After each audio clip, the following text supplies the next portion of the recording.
Brand disclaimer. The views and opinions expressed on this platform by individuals, callers, or invited guests are their own. The information you hear does not reflect the overall views of all parties associated with the brand. We encourage everyone to research all things heard live or via archive for edification purposes. Discretion is advised. Help keep the show on the air. If you want to help, you can send me a donation to PayPal. The email is debatetalkforyou@gmail.com or through Cash App, $Sal Showtime. Thanks for your support. Okay, Shabbat Shalom, Shabbat Shalom. Welcome to another spiritual food controversy. This is Brother Ahmayan. Coming to hit you back with another one here. Dealing with what these Christians go to the first day of the week. Okay, they got this misconstrued. This is not dealing with nothing to do with Sunday at all. So I want to go in here and touch on this first day of the week where they try to go to justify them worshiping in these buildings on a Sunday, which is off, which is clearly pagan. I'm gonna bring this information out. But as usual, as I begin, or before I begin, I got to give all praises, and I do mean all praises to the creator of all, the Ancient of Days, the Holy One of Israel, Yahweh's name in Hebrew, which means I am, he is, or causes to be. And we always pay homage to his first begotten son, Hamashiach Yahushai, Christ Jesus in English, which means anointed savior or anointed salvation. And as our brother Jude puts it in his letter, for us to contend for the faith that was once delivered to the saints. I want to give a shout out to Big Sal for letting me on the platform once again to disseminate this information. My co-host, Brother Gabar, he's on a hiatus officially. Brother, go out, do your thing, Ak, you know what I'm saying? Get out there and whatever you got to do in the background, do your thing. So, but Brother Gabar is going to be back more powerful than ever. So, you know, stay tuned for whatever, when Gabar pops up in and whenever he returns. So just look out for anything Gabar is going to do. He's about to come back more powerful than ever after he take his hiatus or his sabbatical. Shout out to the whole Debate Talk for You team. Brother Vinny, definitely prayers going up for the brother Vinny and his family and what he's dealing with. Okay, and with that, without further ado, let's get right to it. All right. Again, spiritual food controversy. The first day of the week, that is a feast day. Okay, I'm going to go in here and show you that these Christians, when they're talking about this first day of the week, y'all keeping Torah. I just want to be clear. Y'all pushing so hard that y'all not keeping Torah. But if you go to that scripture and saying this is what you're doing, you're keeping Torah. All right, we're keeping the feast day, and it's also a Sabbath as well. So you're doing all these things all at the same time. Okay. So from there, let me go to my first scripture. I'll come to St. John's chapter 20 and verse 1. St. John chapter 20 and verse 1. This is my first scripture I want to get to. Okay. 1 second. I would like to share my screen so we can get this information disseminated out. 1 second here. Let me share my screen. Screen share. Here we go. We're in the book of St. John, chapter 20 and verse 1. Let me see, can I highlight this right here so you guys can see it? Hopefully you guys can see that. St. John, chapter 20, verse 1 says, on the first day of the Sabbath is what it actually says in the Greek. Let me read it from the King James. The King James says, the first day of the week cometh Mary Magdalene early when it was yet dark, unto the sepulchre, and seeing the stone taken away from the sepulchre. Okay, so when you come and look at this from the Greek, it actually says on the first day of the Sabbath. Okay, cometh Mary Magdalene early. It says right here around 4 a.m. When it was yet dark unto the tomb. So here we have in the notes. Let me highlight all of this. I hope you guys can see this. So I'm highlighting it so it can be clear here. I'm going to read what it says here. It says the first day of the week. Okay, 1 second here. Let me get 1 second. I just got my my reader. 1 second. Let me stop sharing for 1 second right here. I'll be right back. I'm gonna keep talking. Let me send this link to my reader. It just said he can come on and read for me. Let me send him the link right quick. Get him on, and I'm going to continue on with the lesson. Bear with me for 1 second here. All right. Yeah, so we're going to go on and continue to let me come on back now. We're going to continue. Let me come back to my screen share. Bring this back on. All right. So St. John's chapter 20. Let me get the highlight again. So the first day of the week in Greek, there's going to be a Timaya ton Sabaton. That's Timaya ton Sabaton. That's what it actually says in the Greek. The word day is rightly supplied as Mia is feminine, and so must agree with a feminine noun understood, while Sabaton is neuter. Here we go. Then Luke 24:1 has the same. Matthew reads towards the dawn of the first of the Sabbath, what it says in the Greek, and Mark 16:2 very early on the first day of the Sabbath. It all says Sabbath day. It doesn't say week. Okay. The expression is a Hebraism for Sabbath. Should not be rendered week at all, as the AV and the RV, all right, does. This reference to Leviticus 23, 15 through 17, which I'm going to go read some of that, shows that this first day is the first of the days of the reckoning, the 7 Sabbaths to Pentecost. On this day, therefore, the Lord became the first fruits, when you get verse 10, 11, of the Most High's resurrection harvest. And then you go into 1 Corinthians 15:23 that speaks about that. So this is actually saying it's the first of the Sabbaths. Okay. Give me 1 second here. Let me bring my reader in. 1 second. Let me stop sharing. All right. Second here. Let me bring my reader in. 1 second. Let me stop sharing. All right. Hey, Shabbat Shalom. You there? Shabbat Shalom, Mark. I'm getting an echo somewhere. Hey, Shabbat Shalom. You there? Hold on. Shabbat Shalom, Mark. Wait a second. Yeah, you gotta mute your if you on YouTube, you gotta mute that or something. Hold on. Shabbat Shalom, Mark. Wait a second. Are you on YouTube? You gotta mute your if you on YouTube, you gotta mute that or something. Are you on YouTube? All right, you ready? Because I'm still hearing it echo a little bit. Shiri, you there? I can't hear you. Okay, there we go. Yeah, I had to clear up some stuff. Okay. Shabbat Shalom, Mark. Shabbat Shalom, Mark. Okay, we're in I just finished up St. John's chapter 20, verse 1. So my next scripture I want to go to Leviticus 23. We're going to go to Leviticus 23. We start at verse 9.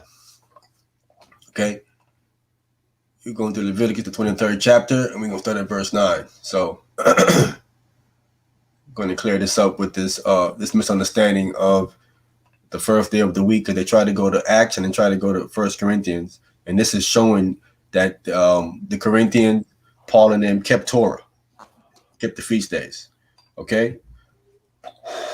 Excuse me. So let me know when you got to Leviticus 23, starting at verse 9.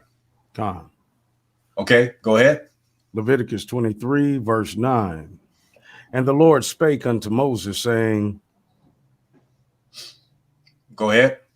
Speak unto the children of Israel, and say unto them, when ye be come into the land which I give unto you, and shall reap the harvest thereof, then ye shall bring a sheaf of the first fruits of your harvest unto the priests. So when they come into the land, they were supposed to give a first fruits offering. Okay, that means the first crop that grows up once they come into the land and they planted. and then it grow. The first of the fruits that come up, they're supposed to give some of that to the first of that to the Most High. Go ahead.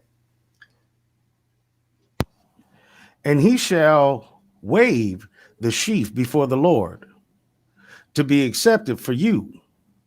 On the morrow after the Sabbath, the priest shall wave it. So the priest is supposed to wave it. It's the morrow after the Sabbath. Okay, that's why it's called the first. It was the first day of the week in English, but it's the first of the Sabbaths. That's what it says actually in the Greek, and that's what it's speaking of from the Hebrew. Okay, so it's the morrow, the day after the weekly Sabbath. The priest is going to wave it. All right, go ahead. And ye shall offer that day when ye wave the sheaf and the lamb without blemish of the first year for a burnt offering unto the Lord. Go ahead. And the meat offering thereof shall be 2/10 deals of fine flour mingled with oil, an offering made by fire unto the Lord for a sweet savor. And the drink offering thereof shall be of wine, the fourth part of an hin. Go ahead. And ye shall eat neither bread nor parched corn, nor green ears, until the self same day that ye have brought an offering unto your God.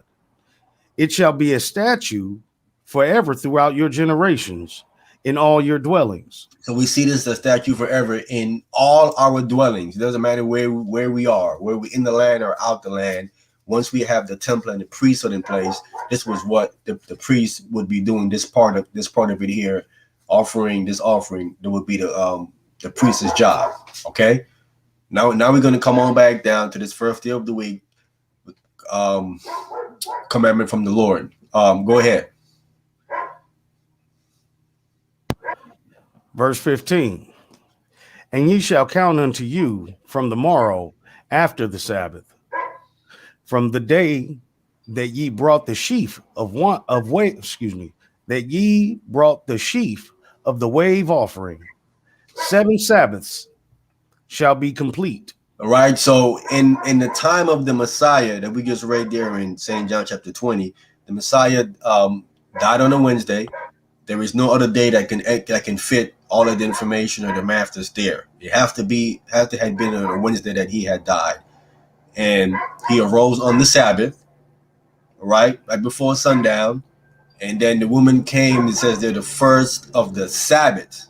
Okay, this is the morrow, as it says in verse 15. Ye shall count unto you from the morrow after the Sabbath, because right before this you have unleavened bread and Passover, right? So the morrow right after, so whatever day Passover lands on, okay, you got to go all the way to the weekly Sabbath, and after the weekly Sabbath, that next day is when you start your count. So it's the morrow after the weekly Sabbath, okay? From that day that you bring in the sheaf of the wave offering, 7 Sabbaths shall be completed, all right? So they're speaking of a feast day. Go ahead. Ye shall bring out of your habitations 2 wave loaves. No, you in verse 16. Oh, con. Salakia. Even unto the morrow after the 7th Sabbath shall ye number 50 days, and ye shall offer a new meat offering unto the Lord. So he's going to go all the way up to the morrow after the 7th Sabbath. That's 49 days. Ye shall number 50 days. Okay, so that's going off into that's Pentecost right there. So we see clearly here when you see this first day of the week mentioned here, we're going to read not too long after they're going to mention Pentecost, because they was keeping the Feast of Weeks. They were counting. When you see that anywhere in the writings of the Renewed Testament, it shows you that they were keeping feast days, they were keeping Sabbath, they were keeping Torah. Okay, this is what is explaining to you, and leading up into Pentecost. All right, go ahead. Ye shall bring out of your habitations 2 wave loaves of 2/10 deals. These shall be of fine flour. They shall be baken with leaven, They are the first fruits unto the Lord. All right, that's the last one I want. So we see here that this is speaking of the first fruits of the Lord. So when this is going on, they were dealing with the first fruits, and this is what Paul is dealing with in 1 Corinthians, the 15th chapter. He talks about the first fruit. So he's dealing with this particular feast here, a feast of weeks that deals with the first fruits. So this is what Paul is addressing more in 1 Corinthians, the 15th chapter. All right. So from there, I want to come to Exodus chapter 34, verse 22. I want to come to Exodus, the Exodus 34, the 34th chapter. I want to get verse 22 and verse 23. We're dealing with this feast of weeks. This is what is dealing with here when the women came to the tomb, the first of the Sabbaths, right? That's when they came to the tomb. This is not just dealing about no ordinary, like they will label it today as Sunday. The Most High never gave names to the to his days except for the Shabbat. Those other days didn't have a name. He didn't name his days except for the seventh day. He called it the day of rest. So when they dealing with what is known as Sunday, that's a pagan label being placed upon. This is a pagan. Excuse me. This is a pagan label that's being placed on the first day of the week, which the Lord or no one in the Bible ever put that name on the first day of the week. So when if they're calling it Sunday, if they're calling it Sunday, then they're dealing with paganism, because that was not something that any of the apostles, prophets, or the Most High told them to do. Man, what is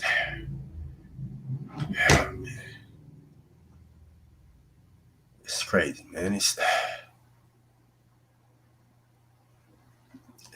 keep up. Anyway, so brother, are you at Exodus 34, verse 22 and 23?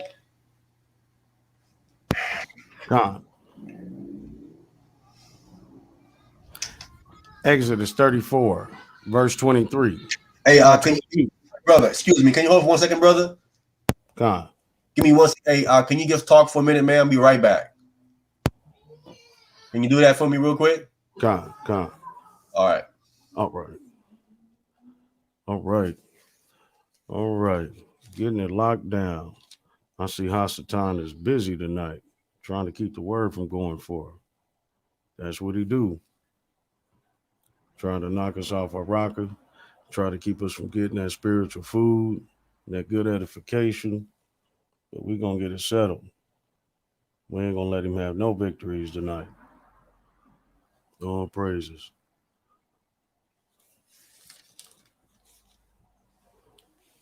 Let's get this taken care of.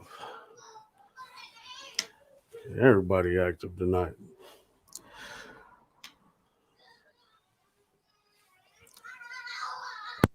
All right, brother, I'm back. Sorry about that, man. Just had to step away for a second, man. Just emergency came on. All right, so okay, so we're at Exodus 34 and verse 22 and verse 23. God. Exodus 34, verse 22. And thou shalt observe the feast of weeks, of the first fruits, of wheat harvest, and the feast of ingathering at the year's end. Okay, so here we see this calling it the feast of weeks. So that counting of the weeks is a feast. Okay, it's called the feast of weeks right here. So that was what he was dealing with in St. John's, the 20th chapter, verse 1, and the same thing goes in at the end of all of the gospel chapters. Okay, it's dealing with the feast of weeks, the counting of the feast of weeks. So that's what they were doing. So when you see the first day of the week, as it translated in English, they're dealing with the feast of weeks, showing you that they was keeping feast days again, which is these are Sabbaths, and this is Torah. They kept Torah. Okay, go ahead. 23. Thrice in a year shall all your men, children, appear before the Lord God, the God of Israel. Okay, so 3 times a year they come before the Lord, right? So that's unleavened bread, which is Passover, Pentecost. This is accounting to Pentecost, the Feast of Weeks, and of course in Tabernacle. These are the 3. They say here we have all of your men, children. So young men, children, they got to come before the Most High All right. So from there, I want to come to Deuteronomy chapter 16. Let's get Deuteronomy, the 16th chapter from there. And we'll start at verse 10. Deuteronomy chapter 16. And we're going to get verse 10. Again, we're showing you that in the Renewed Testament, or the New Testament, as they want to call it, that the apostles, they were keeping feast days. They was keeping Torah. Paul kept Passover. We're going to read it. He kept Passover. He kept keeping Passover because he kept this phrase keep coming up. So they're showing you they kept counting to Pentecost. Okay. So we're here in the book of Deuteronomy chapter 16, and we starting at verse 10. Deuteronomy chapter 16, verse 10. And shalt thou keep the feast of weeks unto the Lord thy God, with the tribute of fair will, a free Salakia. And thou shalt keep the feast of weeks unto the Lord thy God, with a tribute of free will, offering of thine hand, which thou shalt give unto the Lord thy God, according as the Lord thy God hath blessed thee. Right. So this was one of the things that Paul was using, and we're going to get to it in 1 Corinthians when he talked about them having a gathering of money or something for people. And he used the phrase there as the God has blessed you. Same thing here. You're going to give something to the Lord as God has blessed you. You're going to give something. Knock it off. You're going to go ahead and give them and bless them how the Lord blesses you. Okay. From there, I want to jump down to verse 16.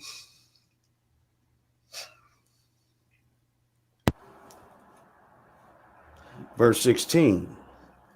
3 times in a year shall all thine males appear before the Lord thy God, in the place which he shall choose, in the feast of unleavened bread, and in the feast of weeks, in the feast of tabernacles, and they shall not appear before the Lord empty. Right. So here we have all of the adult male. The previous verse we read spell about the children male. Now all the adult males is covered here. And again, it's unleavened bread, the feast of weeks. That's why you have to count. You got to count these weeks here. So they was keeping these 3 feasts was something that it was keeping even after the Messiah. Okay. And these are all Sabbaths once again. Right. So that's from there. I want to come now. Let's get 2 Chronicles chapter 8, verse 12 and 13. I'm proving here that what they were doing was called the Feast of Weeks. And this is what these so-called Christians be going to. They're trying to say to justify them going to this building on Sunday, saying they're worshiping God, not knowing that text is actually referencing the Feast of Weeks. It's not referencing no pagan label known as Sunday. Again, they cannot show you from the text where the Most High, the Messiah, the prophets, the apostles called the first day of the week Sunday. That's showing you that when they label it as Sunday, that's what they're doing on that day in that building. They're worshiping the sun. They're not worshiping the Most High. Because the Most High never ordained them to call it that. For them to be doing that on that day, they're supposed to be counting and keeping the Feast of Weeks during that time. And again, this never happened every week. We're going to read where when they was talking about this first day of the week, that only happened once a year. Okay, these feasts only came around once a year. It didn't happen every single week. All right, so they're incorrect when they try to use that verse to say this is why they worship on Sunday. That is a lie. Okay, that verse isn't used like that for every week. So 2 Chronicles chapter 8, verse 12. 2 Chronicles chapter 8, verse 12. Then Solomon offered burnt offerings unto the Lord on the altar of the Lord, which he had built before the porch. So Solomon had offered this, and of course he gave this to the priest, and the priest literally one that actually really offered it up physically. Okay, go ahead. Even after a certain rate every day, offering according to the commandment of Moses on the Sabbaths and on the new moons and on solemn feasts 3 times in a year, even the feast of unleavened bread, and in the feast of weeks, and in the feast of tabernacles. Right. So it's 3 times a year. So these things only came around once a year. Okay, only once a year. So it tell you when he did these things. These things only came in once a year. These feasts only happen once a year. They don't happen every so-called Sunday, as they call it. This is not what happened. Okay, so I want to come on back. I want to come on back now. Let's come to the book of Acts. Acts chapter 18, start at verse 18. Let's get Acts chapter 18, verse 18 here. Okay, we're gonna start dealing with what they dealing with now, as far as them trying to say that the first day of the week is dealing with some Sunday, and it is not dealing with that pagan understanding. Okay, Acts chapter 18, we're gonna start at verse 18. Acts chapter 18, verse 18. And Paul, after this tarried there yet a good while, and then took his leave of the brethren, and sailed thence into Syria, and with him Priscilla and Aquila, having shown his head in Caesarea, for he had a vow. All right, so Paul left the brethren there, and then he took his leave of the brethren, came into Syria. Okay, he had Priscilla and Aquila, and then he shaved his head in Caesarea, for he had a vow. That's Torah again. All right, so Paul was keeping Torah. All right, go ahead. Verse 19. And he came to Ephesus and left them there. But he himself entered into the synagogue and reasoned with the Jews. So you see clearly here that he came to Ephesus, and that's where he had left Priscilla and Aquila, okay, in Ephesus, okay? And then he went into a synagogue of the Jews, and reasoned with the Jews, all right? Go ahead. Verse 20. When they desired him to tarry longer time with them, he consented not. Right. So we see here that in Ephesus, there was a synagogue of the Jews that Paul was in, and the Jews there wanted Paul to stay longer. See, the Christians have a misunderstanding when they read the book of Ephesians. They think Paul is writing to non-Israelites. No, he's not. He's writing to these people, these Israelites that's in Ephesus, that's want him to stay longer and talk with him. Okay? He was pulling them out of that Judaism stuff that they was in. You see, he went into the synagogue and he started to reason with them, and they wanted him to stay longer. They want to hear more. That's why you see there's a letter of Ephesians to the Ephesians. He's speaking of the Israelites there, not the non-Israelites. Okay? Clearly. So he's writing to them and giving them more information about what he was teaching, because he had to leave. He's trying to get somewhere. All right? So stop looking at the book of Ephesians that he's writing to Gentiles. No, he's not. He's writing to Israelites. Okay? Go ahead. But bade them farewell, saying, I must by all means keep this feast that cometh in Jerusalem. But I will return again unto you, if God will. And he sailed from Ephesus. Okay, so he says he must by all means keep this feast that cometh in Jerusalem. Okay, he must keep this feast. So Paul was keeping feasts. This is way after Christ died. I don't know what these guys are talking about. Like they all of a sudden stopped keeping feast days. They kept keeping the feast days, which is part of the Torah. They were still keeping Torah. He said he must keep this feast. All right. This was not something that was optional for Paul. He said he got to keep this feast. All right, go ahead. Verse 22. And when he had landed at Caesarea and gone up, saluted the church, and he went down to Antioch. See, so here in verse 22, he landed in Caesarea, which is just north of Judea. He's back in the Judean region here. It says, and has gone up.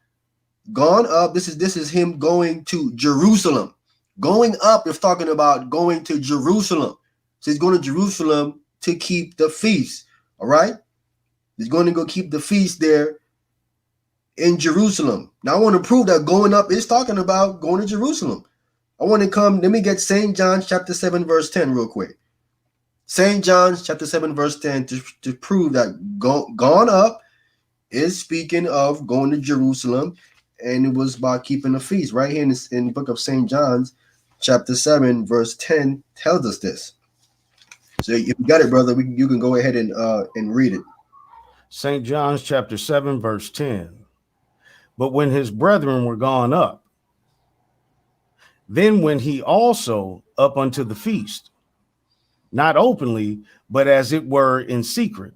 So Jesus Christ, when his brother was gone up, when they went up to the feast that's in Jerusalem, okay, that was the Feast of Tabernacles here in St. John chapter 7, okay? So gone up meaning they was gone up to Jerusalem to keep the feast. Because these feasts are kept in Jerusalem where the temple is, okay? This is where they did. So gone up is speaking of going up to Jerusalem, going up to keep a feast day, all right? So here back in Acts 22, when it says, and when he had landed at Caesarea and gone up, he went to Jerusalem. He says, and saluted the church, all right? That's James and all the brothers there that was in Jerusalem, the church in Jerusalem that they claim started at Pentecost only, all right? Which are been started already. The church started in the wilderness, according to the text, started in the wilderness. It didn't start at Pentecost in Acts chapter 2. The church was already started in the wilderness, okay? And saluted the church. He went down to Antioch. Okay, let me get verse 23 here in Acts 18, the last verse here.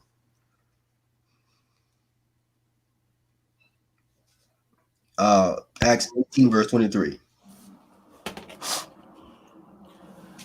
Verse 23.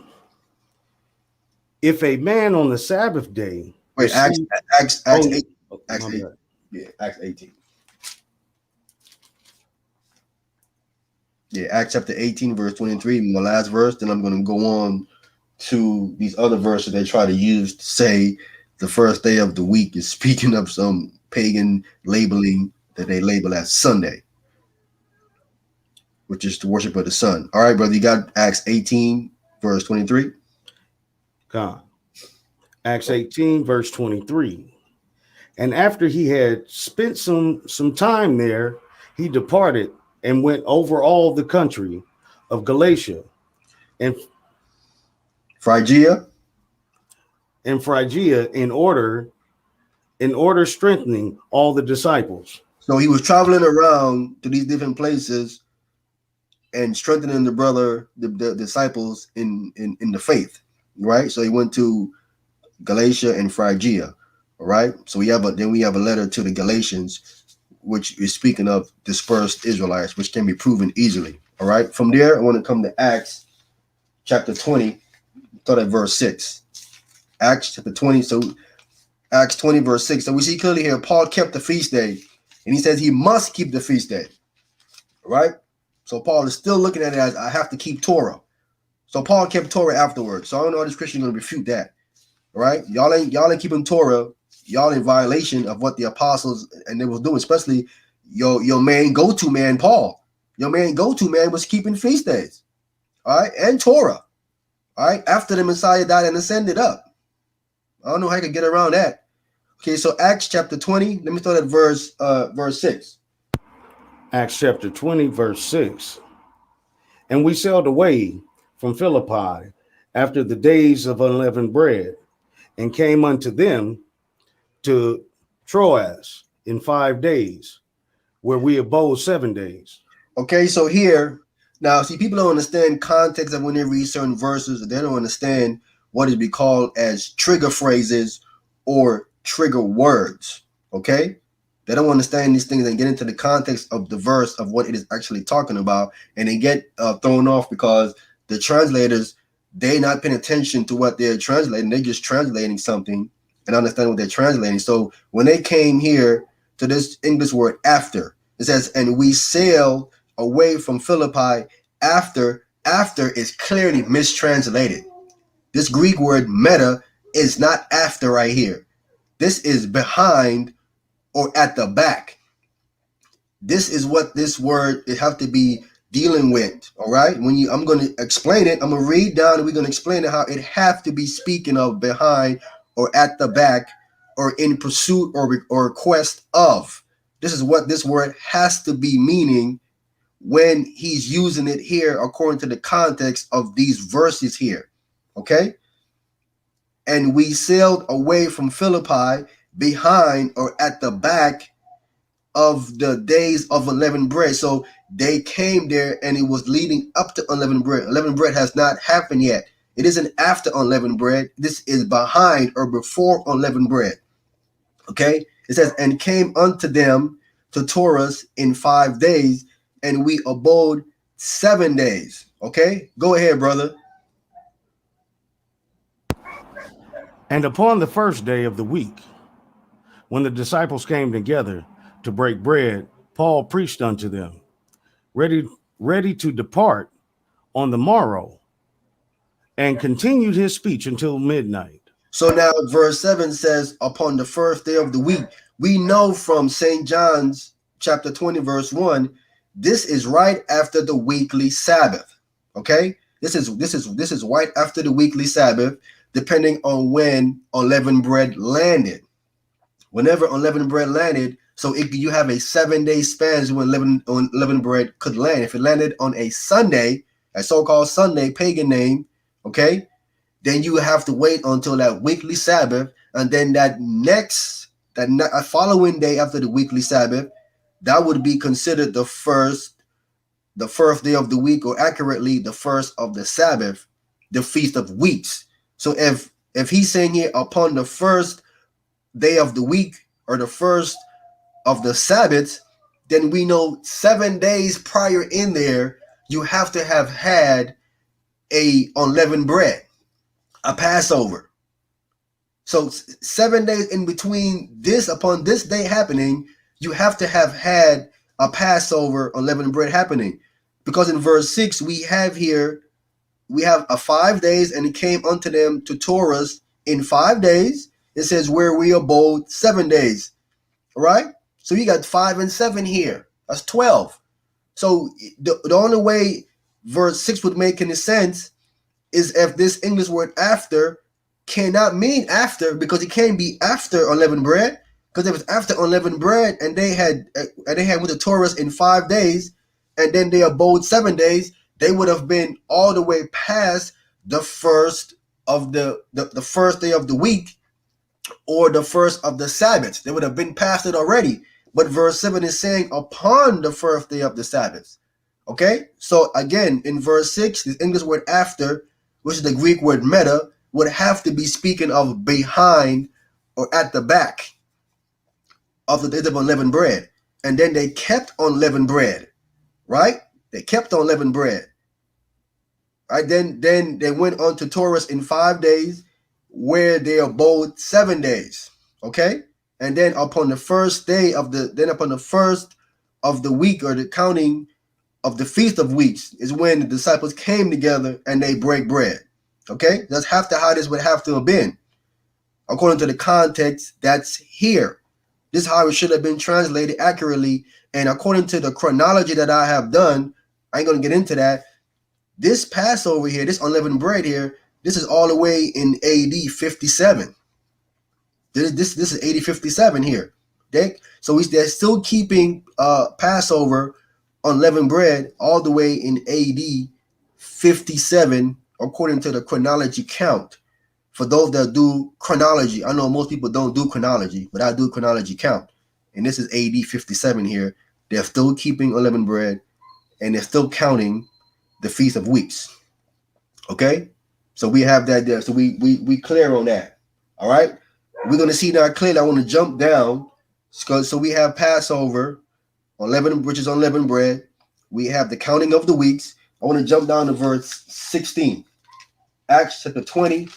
And let me get verse 16. Acts chapter 20, verse 16. For Paul had determined to sail by Ephesus, because he would not spend the time in Asia. For he hasted, if it were possible for him, to be at Jerusalem the day of Pentecost. So he's trying to see again. He's you can see Paul here. He's traveling, spreading the word, but you see he's still trying to incorporate the feast day in, trying to do his rounds and get back to Jerusalem to keep Pentecost. Okay, he's trying his best, right? So after he does unleavened bread, then he started to count the first day of the week. They came together. He started preaching, and then you see him leaving and going to different places. So we have 7 weeks to do some of his rounds and stuff, and try to get back to Jerusalem for Pentecost. So we see it here clearly. This is what it's dealing with. It's a feast day. It's dealing with a feast day. So the first day of the week is a feast day. This is for you Christians here thinking about Sunday. This is not talking about no Sunday, no pagan worship. This is a feast day. So if y'all doing the first day of the week, you guys are doing feast days. You're keeping Torah. All right? So if you ain't going to keep Torah, or say you're keeping Torah, stop coming to these verses here that says the first day of the week and try to apply it to Sunday. Because according to the text, you will be lying on the text. The text is not referencing no pagan day called Sunday. It's referencing the feast of the Lord, the feast of weeks. And that's keeping Torah and Shabbat at the same time. All right? From there, I want to come to 1 Corinthians chapter 16, verse 1. Let's start there. Let me get 1 Corinthians chapter 16, verse 1. Because they come here again, we're going to show you that this again is speaking of the Feast of Weeks. And we see he talks about Pentecost here again as well, keeping everything in line and even again. Okay, so we have it. So we're clear. So 1 Corinthians chapter 16, let me get verse 1. 1 Corinthians chapter 16, verse 1. Now concerning the collection for the saints, as I have given order to the churches of Galatia, even so do ye. So Paul is given order to the churches of Galatia, meaning the called out. That's the Greek word ecclesia, is to be called out. So we see in Galatia, there was many called out, right? It wasn't just one group of people. There was groups of people in Galatia. Okay, the churches of Galatia. All right. He given them order. It said, even so do ye, mean do after the order that I give to the churches of Galatia concerning the collection for the saints. The saints will be the ones that will be up in Jerusalem. All right, that's what he's speaking of. The ones up in Jerusalem, they needed some kind of relief or something in Jerusalem. Okay, go ahead. Verse 2. Upon the first day of the week, let every one of you lay by him. Let every one of you lay by him in store, as God hath prospered him, that there be no gatherings when I come. Right, so there'd be no gatherings, meaning there'd be no collection, for money when he comes, because it was already been done, as it says here in the beginning of verse 2, upon the first day of the week, which is speaking of the first day of the Sabbath. All right, let me show this. So I didn't think I'm making this up. I want to show it to you in the Greek, so you don't think I'm making this up, because I know y'all don't do this kind of stuff here. When it comes to 1 Corinthians 16 and show you what it actually says in the Greek, so you can stop lying on the text. All right, let me come back and share my screen and show these Christians this first day of the week, what this is actually really dealing with. Okay, here we are. We in 1 Corinthians chapter 16 and verse 2. Let me highlight it here so you can see what I'm reading. Right here, that's all I need is this first part. Upon the first day of the week, this is what we're dealing with here, okay? So I want to go ahead and, excuse me 1 second. I want to go ahead and click on weeks, what it says for week, right here. It says Sabbaton. You can see it right here, Sabbaton, all right? It's clear what he's talking about, okay? So accurately, this would be speaking upon the first. The word day supplies, not literally in the text. It's the first of the Sabbath. It's speaking again of the Feast of Weeks. You can see here, so to the Corinthians, he's telling them about the Feast of Weeks, meaning that the Corinthians was keeping Torah. They were counting the Feast of Weeks unto Pentecost. So if they're talking about the first day of the weeks, the Feast of Weeks, that meaning they had just got through dealing with Passover. This would have to mean they had dealt with Passover. If they're counting here in 1 Corinthians, then they have to have dealt with Passover within 7 days prior to this, whenever the Passover had fallen during that week, right? So they show you again, this is another proof text that they were keeping Torah. They were keeping feast days. They can't get around this, all right? The Corinthians was keeping feast days. The Ephesians, Galatians, all of them. They was all keeping feast days. They was all keeping Torah. The Torah had been done away with, okay? You guys are misunderstanding what Paul is saying here. I want to see you get around these verses here, because I don't see you can get around these verses here. This is clearly speaking of the Feast of Weeks. I want to jump down to verse 8. We can get to the point. Let me get verse 8.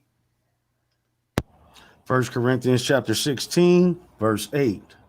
But I will tarry at Ephesus till Pentecost. So clearly we see here, even in 1 Corinthians 16, he says he's going to tarry at Ephesus until Pentecost. So in Ephesus, where the Ephesians were, who have to be Israelites, he's there talking about a feast day of the Lord, Pentecost. So the Corinthians here and the ones who were at Ephesus knows about the feast days because they were keeping it. They were counting it unto Pentecost. So we see the Ephesians keeping Pentecost. The Corinthians also keeping Pentecost because they was counting. Paul is writing these things to them. Okay? So a non-Israelite who don't have that Torah background would not understand these things about the feast of the first of Shabbat.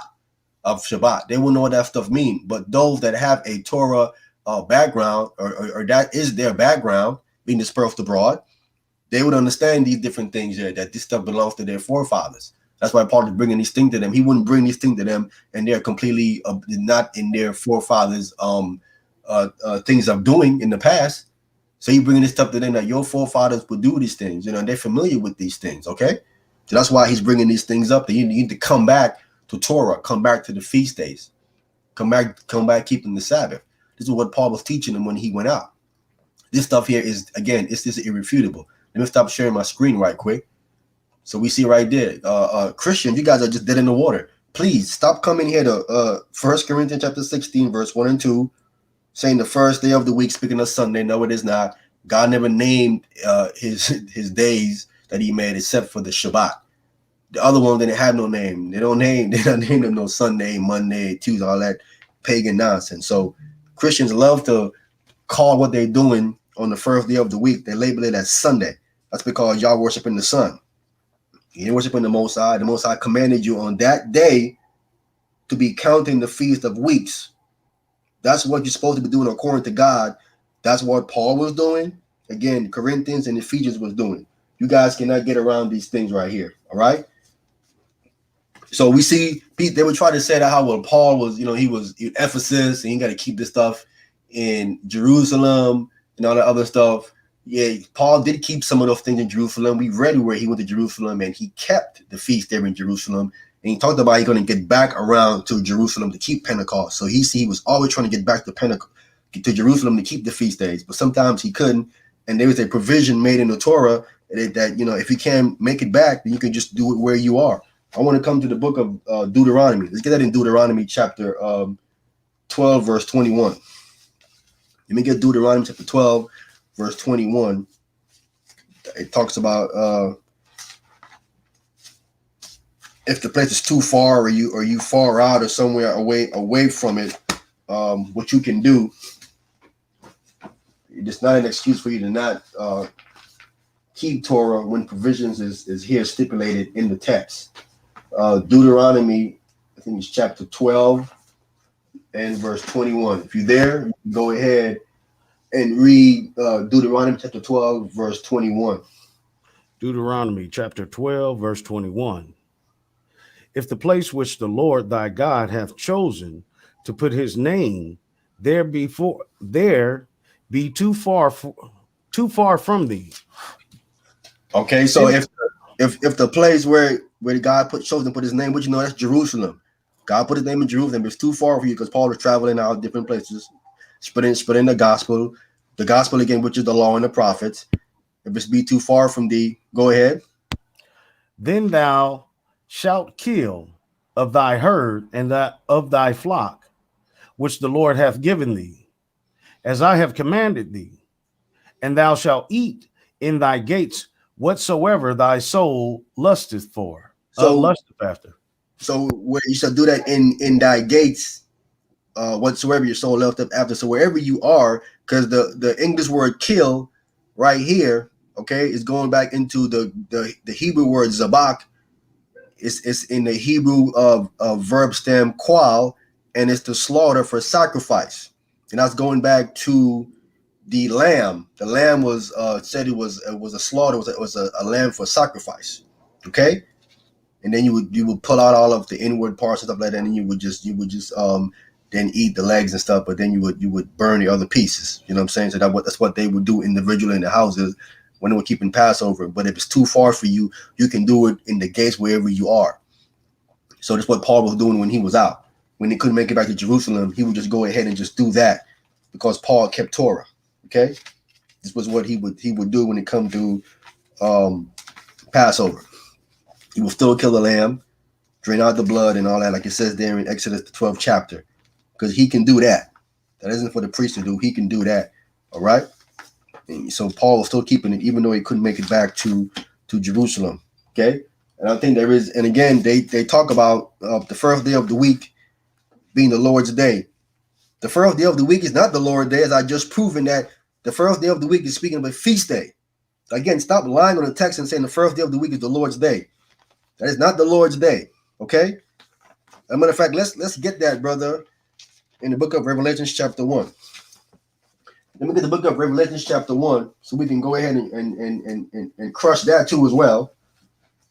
About the Lord's day being the first day of the week. I just proven that the first day of the week is the Feast of Weeks, the counting of the Feast of Weeks. All right. Revelation chapter 1. Okay. Revelations chapter 1, verse 1. The revelation of Jesus Christ, which God hath unto him, to show unto his servants things which must shortly come to pass. And he had sent and signified it by his angel unto the servant John.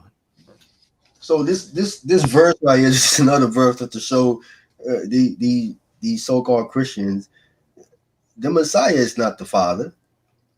Just the revelation of Jesus Christ says, "With God, the Father gave unto him." God gave that to the Messiah, right? He supposed to show this on. He showed it unto his servants. So many people are confused about Revelations because they're not a true follower of the Hebrew Messiah. Again, I did a class on here, the Hebrew Messiah versus this imposter, this Greek Jesus that they pushing. They ain't pushing the Hebrew Messiah. They don't believe in him at all. They believe in this imposter, this Antichrist that they call Jesus. And again, anti don't mean against. I proved it in the class that anti means instead of or replacement of, right? The Antichrist that talked about in Revelations, he is a replacement Christ. All right. Not that he's against Christ, he is a replacement Christ. It's the reason why the majority of the world are going to go with him, because he's a replacement Christ. They're gonna look at him as he is the real thing, not that he's against them. Understand what the text is saying.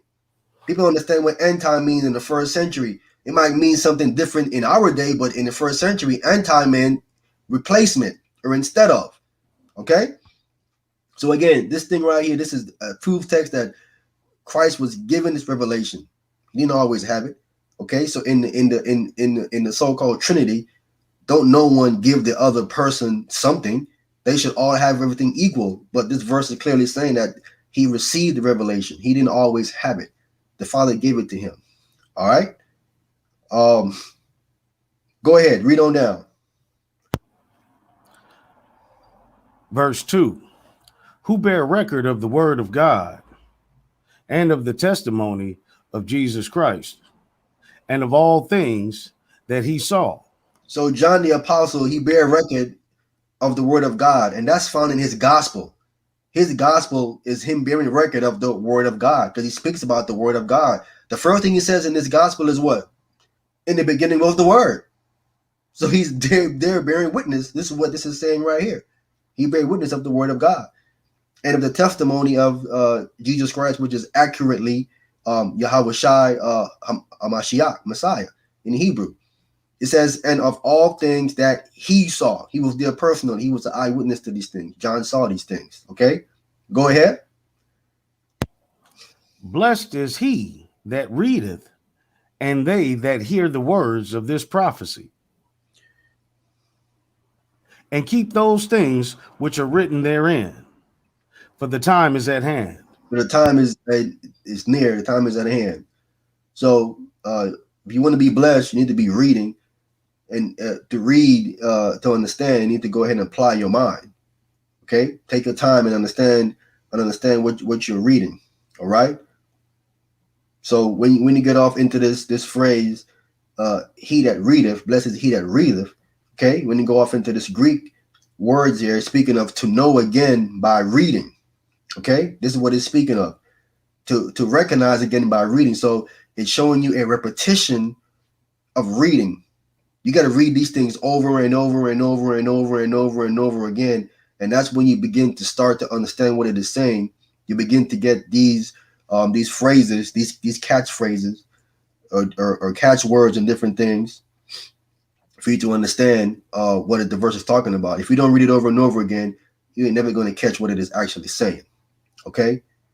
And to keep those things which are written therein, because the time is at hand, or the time is near. Okay? Okay, go ahead. Verse 4. John to the 7 churches which are in Asia. Grace be unto you and peace from him which is, and which was, and which is to come, and from the 7 spirits which are before his throne. So again, this is speaking of the Most High. All right, this is his name broken down here. All right, him which is, which was, and is to come is the Most High name Yahweh here. It's kind of a distorted meaning here, trying to bring it out of the Hebrew to the Greek back into the English here. I mean, not back, but into the English here. And this is what they have it. So that's what the Most High name basically breaks down to. Is him which is, which was. And when he say which was, he's saying that he always existed. He was always there. There was not a time when the Most High was not there. Human beings can phantom or understand a being that was always there. There's always got to be a beginning, not for the Most High. He was always there. All right. And which is to come. So he's coming to this earth. All right. Like he ain't been here before. So he's coming again. And the 7 spirits, which are the 7 archangels, which are before his throne. All right. Go ahead. Verse 5. And from Jesus Christ, who is the faithful witness and the first begotten of the dead, and the prince of kings, and the prince of the kings of the earth, unto him that loved us and washed us from our sins in his own blood. So we see here a separation of him which is, was, is to come. Then you have the 7 spirits. Then it says, and Jesus Christ, and explains who he is, the faithful witness, the first begotten of the dead, okay, or the firstborn from among the dead, right? And the prince of the kings of the earth, okay? So here we're calling him a prince as he's called in Daniel chapter 9. He's called a prince again, unto the prince, the Messiah, all right? Unto him that loved us and washed us from our sins in his own blood. So we see a separation here. There's no Trinity, all right? A bunch of nonsense. This text don't bear witness of no Trinity nowhere. These verses here are clearly separating the Father, the 7 spirits, and then you have the Messiah, all right? Talk about no Trinity. Go ahead. Verse 6. And hath made us kings and priests unto God his Father. To him be glory and dominion forever and ever. Amen. So I'm reading this verse down before we get to the point about the Lord's Day, so we get some context here. All right, I'm not just jumping because they would say me trying to cherry pick. So I'm reading it down so we can get some context before we get to the phrase the Lord's Day. We can get some context here that this is not speaking of no the Lord's Day, not speaking of Sunday. All right, or they weren't trying to say it's the first day of the week. This is not speaking of that at all whatsoever. So that's why I'm reading all the way down to get some context until we get to the verse. Okay, brother, go ahead. Verse 7.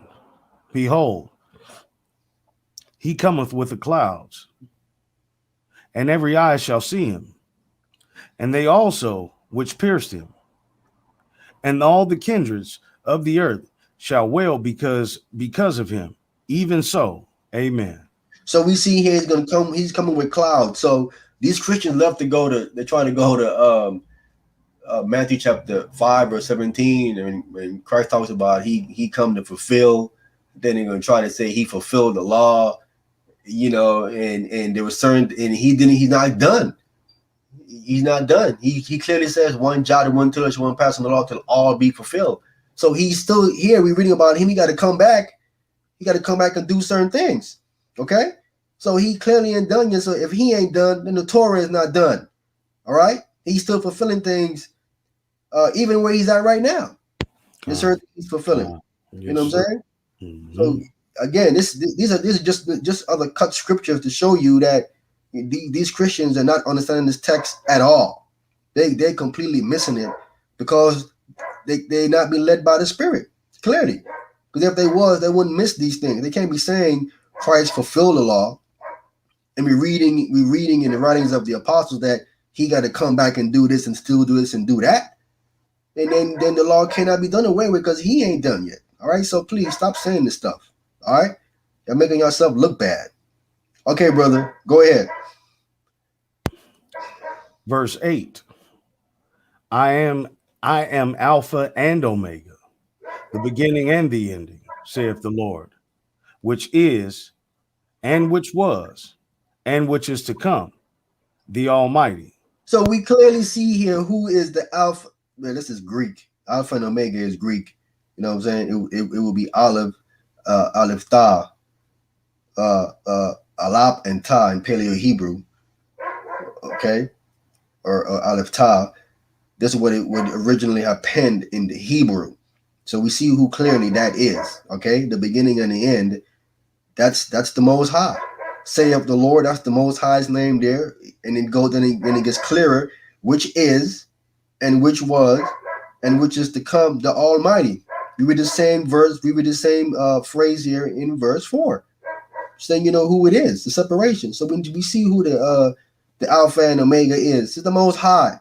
They're trying to say it's Christ. No, it's the Most High according to this verse right here. It tells you who it is. Okay, which is, and which was, and which is to come. That's verse 4. The Messiah is in verse 5. He's not in verse 4. He's in verse 5. Verse 8 references verse 4 where the Most High is. So that's who this is.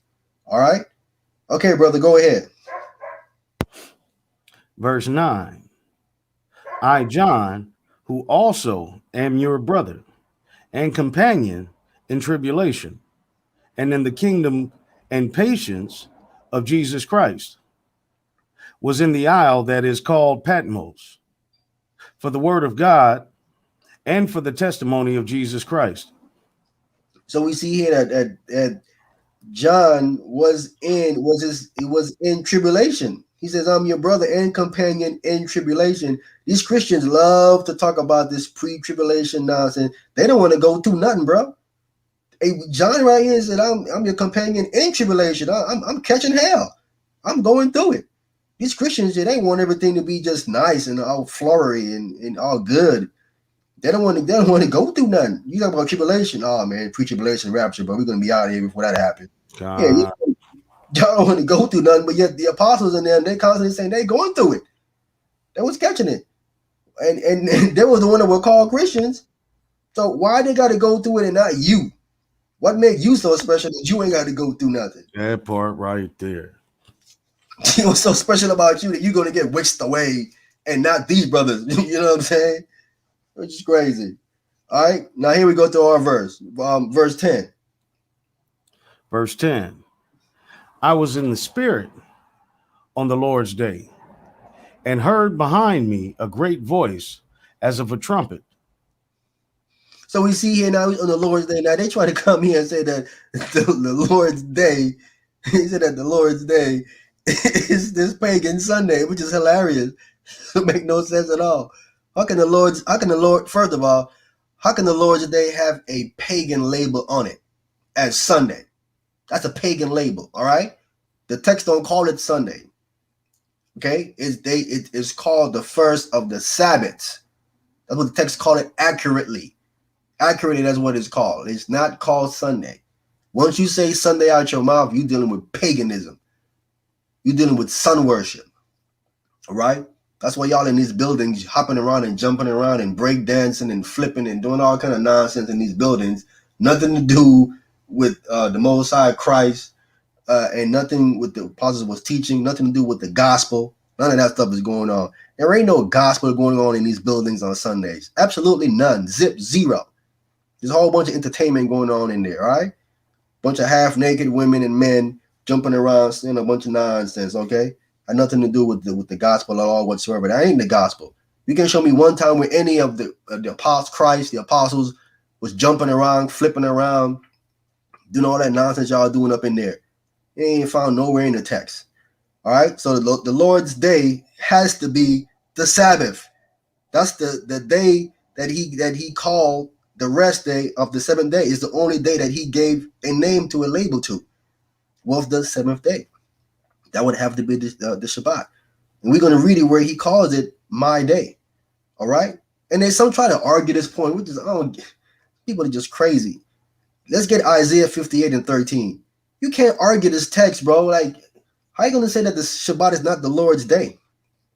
The Lord rose on the Shabbat. That's the day he rose on. He did not rise the first of the Sabbath or the Feast of Weeks, the counting of the Feast of Weeks.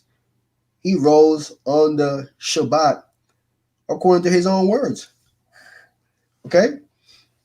So stop coming here to Revelations 1 and 10 talking about this is speaking of Sunday. I have nothing to do with no Sunday here, all right? This was on the Shabbat.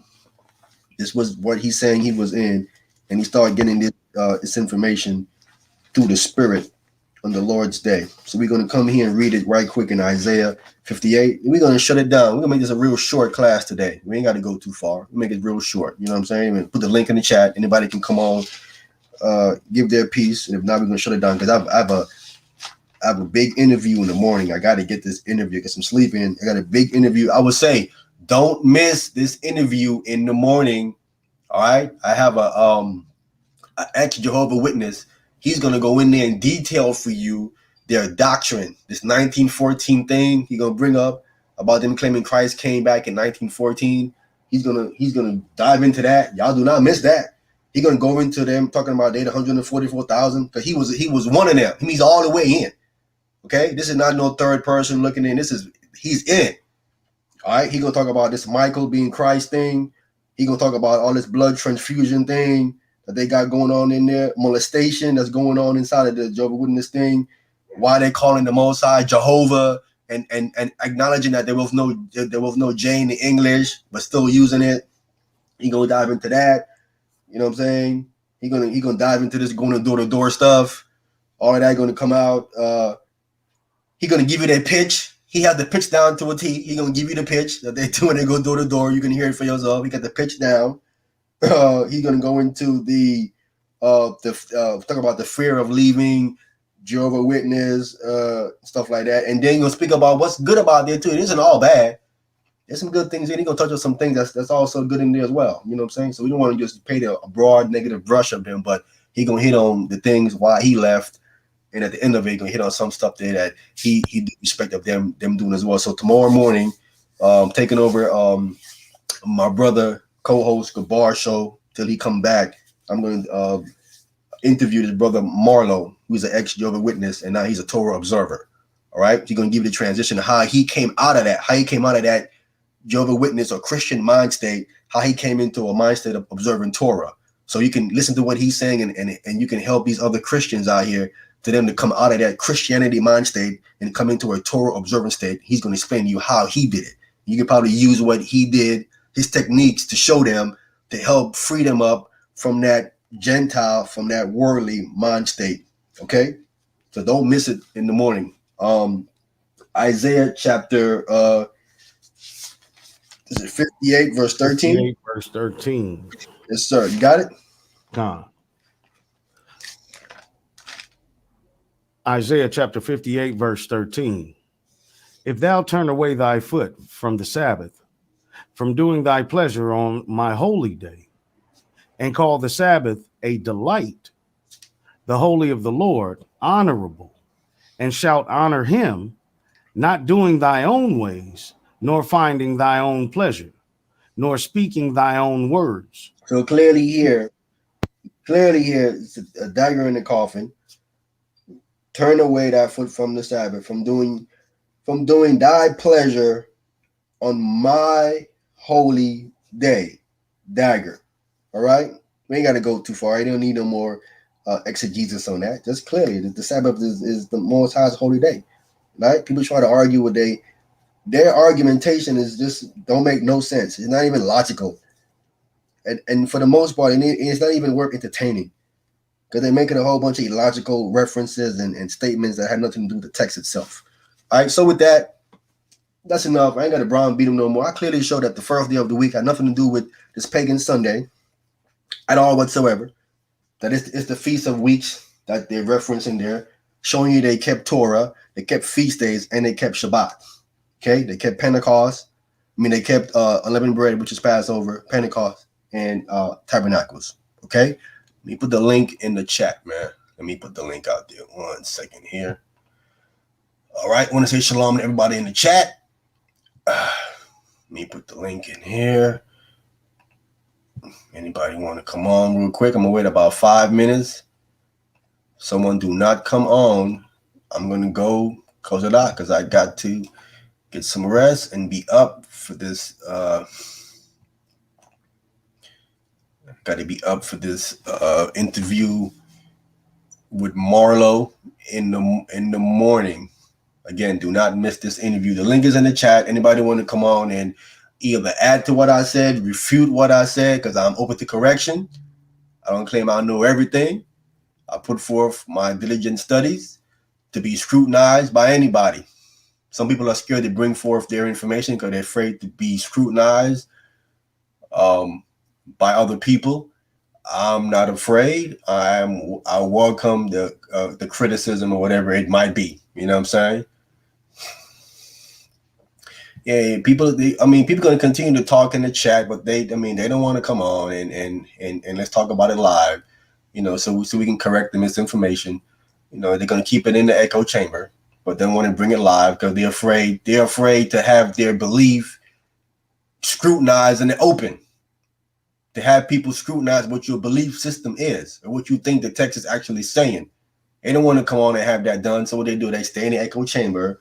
They talk a whole lot of stuff. Then they click off and run and thinking they don't did something. They come and leave a comment and then they leave. Like they did something. I didn't hurt me. You hurting yourself. If you think you know what you're saying, have it scrutinized. Have it put to the test. If you can't put your belief to the test, then it's probably false because you're afraid to put it to the test. That's what it is. Test your faith. Test your belief in this text. If you got it right, then let's hear it. Let's hear what you got. People need the truth. If you think you got the truth, then let's hear it. We got Brother Tone 76. Christ fulfilled what the Father sent him to fulfill. This platform is informative. I would love to see you brothers debate Elder Mike Holloway on everything you brought out tonight. Oh, brother, that's in the works right now. I'm setting up a debate with Elder Mike right now. We setting that up right now. He wants to debate this thing about the animal sacrifice has been done away with, or is there a temper right now? That's what he wanted to go. You know what I'm saying? They ain't try to change it to something else, but we're gonna see. We're gonna put to have this some kind of a show, a dialogue to set it up. I'm ready to go now. I'm telling you, I'm ready to go now. My verse is ready. I'm ready to go now. You know what I'm saying? So, but we're gonna put that together. And yeah, Elder Mike, you know, the brother coming on in the morning also want to speak to Elder Mike as well. They're trying to see, can he help him come out that Christian mindset that he's in? Because he was there. He was there, right? He has some of them same beliefs that Elder Mike has, and that mindset that Elder Mike has. So he wanted to try to speak with Elder Mike and try to, you know, share and show him some things that he had, try to help Elder Mike see something that maybe he's overlooking or not fully understanding. So hopefully, the interview tomorrow, we'll try to get it over to Elder Mike, and so he can probably hear some things to probably help him out. You know what I'm saying? But yeah, I am having a debate with Elder Mike. That's definitely happening. You know what I'm saying? So it's gonna be interesting. Definitely gonna be interesting. There's other things in the works as well. I want to speak on what's going on behind the scenes at Debate Talk for You, but there's a lot behind the scenes going on at Debate Talk for You that's being set up. I don't want to be the one to speak on it. I want the person that's doing it behind the scenes. I want him to announce it to you guys, but I'll let you know there's a lot going on behind the scenes with Debate Talk for You. You guys stay tuned. I guess always listen to the other moderators that's on here. Them guys are behind the scene, setting up shows, setting up lessons, putting stuff on. I think the rest of the team is coming off the Blog Talk platform with the phones, and they all making a transition over to the YouTube. So you're gonna have more moderators coming on doing more lessons on the YouTube side, transitioning from the Blog Talk side. Okay, so stay tuned. Make sure you subscribe and hit that bell notification, get all notification, because there's going to be more information put out. There's going to be more interviews, more hot seat is happening. There's more things happening here on Debate Talk for You. We're trying to get this platform back, get it all the way at the top again, like what it once was when it was on Blog Talk. So again, yeah, so we wait on Elder Mike. You know what I'm saying? That's the hold up. I know he's a busy man, but we wait on Elder Mike. And again, any other Christian apologists out there, if you can come on, the challenge still stands. Can you prove your doctrine without going to Paul's letters? We want to do it one by one, not the whole Christian doctrine at one time, but let's deal with the law, Trinity, salvation. Let's deal with them one by one. Can you prove all that stuff? And you can't go to Paul's writings. Let's see how much of this Bible you really do know, because all y'all seem to know is Paul. It seems to me you just go to Paul. Like y'all don't know to go nowhere else but Paul. Paul said this, Paul said that. Like Paul is the Most High. Okay, no one is coming on. Okay, no one seemed to be coming on. One question before I go. Tone said one question before you go. What's the question? What's the one question before you go? I believe days begin A. All we got is A. We don't. When do you believe the day begin? I didn't get that. Tone 76. You can put it in there when you think the days begin, or the day, if that's what he's saying. I think he's writing it up. But I think when he said that no one, in my opinion, is teaching an infallible doctrine. Everyone is teaching sometimes inaccurately. We all still learning. Yeah, that's why you put whatever your belief is on display for everyone to scrutinize it. So because you might have missed something. If you miss something, you put it out there. You get feedback from people in the comments. People come on live and they can point out things to you. That's when you know that you can go ahead and make adjustment to your belief system once you put it on display for everybody to see. But most people don't want to do that because they care about their little false reputation that they think they have amongst men, not with the Most High in Christ, but amongst people here. They're more concerned about men and women here and less about the Most High in Christ, what they think. So they're afraid to bring their doctrine on display because they know people like myself will go in here and start poking holes in it and show them that they're wrong. And then they don't want to go ahead and have that done. So what they avoid people like myself, that's really serious about it and looking for lies and different things. So they don't want to come on and do that. All right. So I'm not afraid to put my belief or what I think on display for everybody. I've been doing it for years. So if I'm wrong, you can point it out to me. I remain open to correction all day, every day. Just show it to me and I'll change. I ain't stuck on stupid. So But on he YouTube, pulled up Exodus 14:13. Exodus 14:13, can we get that? God. Exodus 14:13. That's where you send the day begin? Or the beginning of the day? 13 through 31.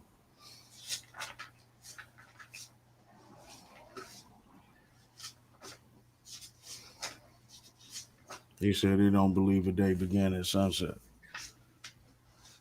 Exodus chapter 14:13. Oh, 13 through 31. Mm-hmm. Okay. You there? I'm there. Go ahead. Okay. Exodus chapter 14:13. Verse 13. And Moses said unto the people, fear ye not, stand still and see the salvation of the Lord, which he will show to you today. For the Egyptians who, you want to address it there? Go right through it. Go ahead. Go all the way through it. For the Egyptians whom ye have seen today, have ye seen them again no more forever. Go ahead. The Lord shall fight for you, and ye shall hold your peace. And the Lord said unto Moses, wherefore criest thou unto me? Speak unto the children of Israel that they go forward. But lift thou up thy rod and stretch out thine hand over the sea and divide it. And the children of Israel shall go on dry ground through the midst of the sea. And behold, I will harden the hearts of the Egyptians, and they shall follow them. And I will get me honor upon Pharaoh and upon all his hosts, upon his chariots and upon his horses. The scripture I provided is why I believe this. Okay. His horsemen. And the Egyptians shall know that I am the Lord, when I have gotten me honor upon Pharaoh, upon his chariots, and upon his horsemen. Go ahead. And the angel of God, which went before the camp of Israel, removed and went behind them. And the pillar of the cloud went from before their face and stood behind them. So we see clearly here that there was a so-called UFO that led the children of Israel out of Egypt. All right. This is what we call it, so-called UFO. Let them out. So it was in front of them, then it went behind them. Okay, go ahead. And it came between the camp of the Egyptians and the camp of Israel. And it was a cloud. You want to say something? No, go ahead. And it was a cloud and darkness to them, but it gave light by night to these, so that one came not near the other all night. So now we see here it's nighttime, meaning it's sundown. Okay, so now the cloud, so-called UFO, comes and he shoots a fire down between the camp. So on the Egyptian side, this fire was darkness to them. Okay, and then on the Israelite side, he gave them light so they can see to cross through the Red Sea. Okay, that in itself is a miracle, to have a fire that's dark on one side and light on the other side. I don't know a flame that does that. Okay, that's a miracle. You cannot have a flame that shoots darkness on one side of it and light on the other side. Miracle in itself. Okay, so we establishing that it's nighttime here. Okay, go ahead. And Moses stretched out his hand over the sea, and the Lord caused the sea to go back, Salakia, to go back by a strong east wind all that night, and made the sea dry land, and the waters were divided. So we say here is all that night. Okay, all that night. So it's starting to push forward now. It's starting to push forward into sunrise. Okay, so the sea is going back all that night. Go ahead. And the children of Israel went into the midst of the sea upon the dry ground, and the waters were a wall unto them on their right hand and on their left. Go ahead. And the Egyptians pursued and went after them to the midst of the sea, even all Pharaoh's horses, his chariots, and his horsemen. Okay, here we go. Come on. And it came to pass that in the morning watched the Lord look unto the host of the Egyptians through the pillar of fire and of cloud, and troubled the host of the Egyptians. Okay, so now we hear it says, and it came to pass in the morning. All right, in the morning. So what you have to understand is that in the so-called Old Testament, you have 3 watches. Each watch is 4 hours. The nighttime is 12 hours. According to the Old Testament, the so-called Old Testament, there is 3 watches. Each one is 4 hours. 3 times 4 is 12. It covers all of the night. When you come to the New Testament, or they call it the New Testament, there is 4 watches there. Each one of those is now 3 hours. Okay? Instead of it being 4 hours as the so-called Old Testament has them, in the New Testament time, the text that they're using, it's they talk about 4 watches, each being 3 hours. Okay, and the reason why I'm pointing that out is to show you, because people try to go by these watches and stuff and understanding. I'm saying, well, that these watches came from the Most High, and if they did, then it wouldn't change from the Old Testament to being 4 hours to the New Testament being 3 hours. It's a change. Okay, and if God ordained it, He would not shift it an hour over when you come into the New Testament time. These watches were just something that was there ordained. It's not specifically who ordained them, but the stands I've heard being said that the Lord ordained them. I'm like, well, where did the Lord ordain that at? Where is it at? I don't see where he ordained that. Okay, so it came to pass in the morning. So this got to be dealing with coming towards sunrise. Okay, so what he's dealing with, the Lord looked down upon the host of the Egyptians. So it might not be exactly at sunrise, but it's you can clearly see it's in that time, maybe 2-3 hours right before sunrise. Okay, all right, go ahead, brother. And it came to pass verse 25, and took off their chariot wheels, and they drave them heavily, so that the Egyptians said, let us flee from the face of Israel, for the Lord fighteth for them against the Egyptians. So now the Egyptians was trying to go through the Red Sea and pursue after Israel. Israel is clearly across on the other side, and here they come and try to come through, driving their chariot wheel and coming, and the Lord was knocking off their wheel, so they were driving it very hard. So they were like, man, we need to turn back, because the Lord is fighting. The Most High is fighting for Israel. All right, go ahead. And the Lord said unto Moses, stretch out thy hand over the sea, that the waters may come again upon the Egyptians, upon their chariots, and upon their horsemen. Go ahead.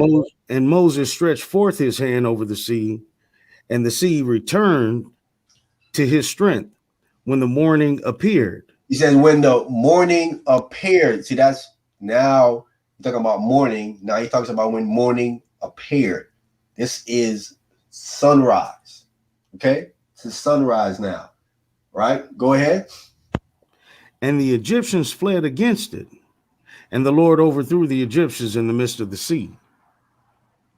And the waters returned and covered the chariots and the horsemen, and all the hosts of Pharaoh that came into the sea after them. There remained not so much as one of them. But they all caught it. All the ones that came into that ravine, they all died in there. Okay, go ahead. But the children of Israel walked upon dry land in the midst of the sea, and the waters were a wall unto them on their right hand and on their left. Go ahead. Thus the Lord said, thus the Lord saved Israel that day out of the hand of the Egyptians. And Israel saw the Egyptians dead upon the seashore. Go ahead. And Israel saw that the great work which the Lord did upon the Egyptians, and the people feared the Lord and believed the Lord and his servant Moses. All right. So when the Egyptians there died and they drowned in the Red Sea, clearly what happens, you can see that a lot of their weapons and whatever they had sway on the side of where the Israelites were, and the Israelites took up their weapons and stuff like that. You know what I'm saying? So that's when you come to the other side, you read about them crossing the Red Sea. Israel is going to war with all kind of swords and stuff. Where they get all that stuff from? We don't read about them coming out of Egypt with all these swords and stuff with them. You know what I'm saying? Because if they had swords and stuff with them there when it was in Egypt, they've already been warring with the Egyptians while it was in captivity. They had all these swords with them. They didn't have that stuff. They seem to have gotten it when the Lord drowned the Egyptians, and the Egyptians' army, their weapons was flowed over there on that side where Israel was, and Israel picked all that stuff up, and Israel had swords and stuff with them. You know what I'm saying? Armor, whatever else they had with them, to be fighting on the other side. You know what I'm saying? That's basically what happened. You know what I'm saying? So, I don't see here where Tone 76 where this proves that what did he say, that the day begins here. He said the day begins here when the sun came up. Morning watch, correct? Not morning, right? Morning. What according to the morning watch here, this morning watch is a 4-hour period though. Tone 76. If he's saying that this is when the day begins, this morning watch will begin 4 hours before sunrise. This is what this morning watch time corresponds to, because again, there's 3 of them. There's 3 watches in the Old Testament. Each one is 4 hours. Okay, so this will be 4 hours before sunrise, which will be, let's say 6 a.m. for sake of argument. You know what I'm saying? Whenever the sunrise, we're gonna say 6 a.m. So this morning watch would have to be 4 hours. It will begin 4 hours before 6 a.m. All right. So then that would plant you into nighttime. 4 hours before 6 a.m. before sunrise, you're in the nighttime. That's in the nighttime. Mm-hmm. So if you're saying it began at the beginning of that morning watch, 4 hours before sunrise, you're in the nighttime. You know what I'm saying? And that right there is kind of similar to what Esau does now. Esau saying the day beginning at midnight, in the middle of the night. He said beginning in the middle of the night. You know what I'm saying? You're just a few hours away from that, and saying it begins, 4 hours before the sun come up. You know what I'm saying? It's still placing you in darkness. You know what I'm saying? So when people say that the day begins when the sun is up, but then if they label it as a watch, you're still putting it back into darkness. And then going back to Genesis chapter 1 again, the first thing God says, "Let there be light." Well, before He said, "Let there be light," what was there? Darkness was there. Darkness, God.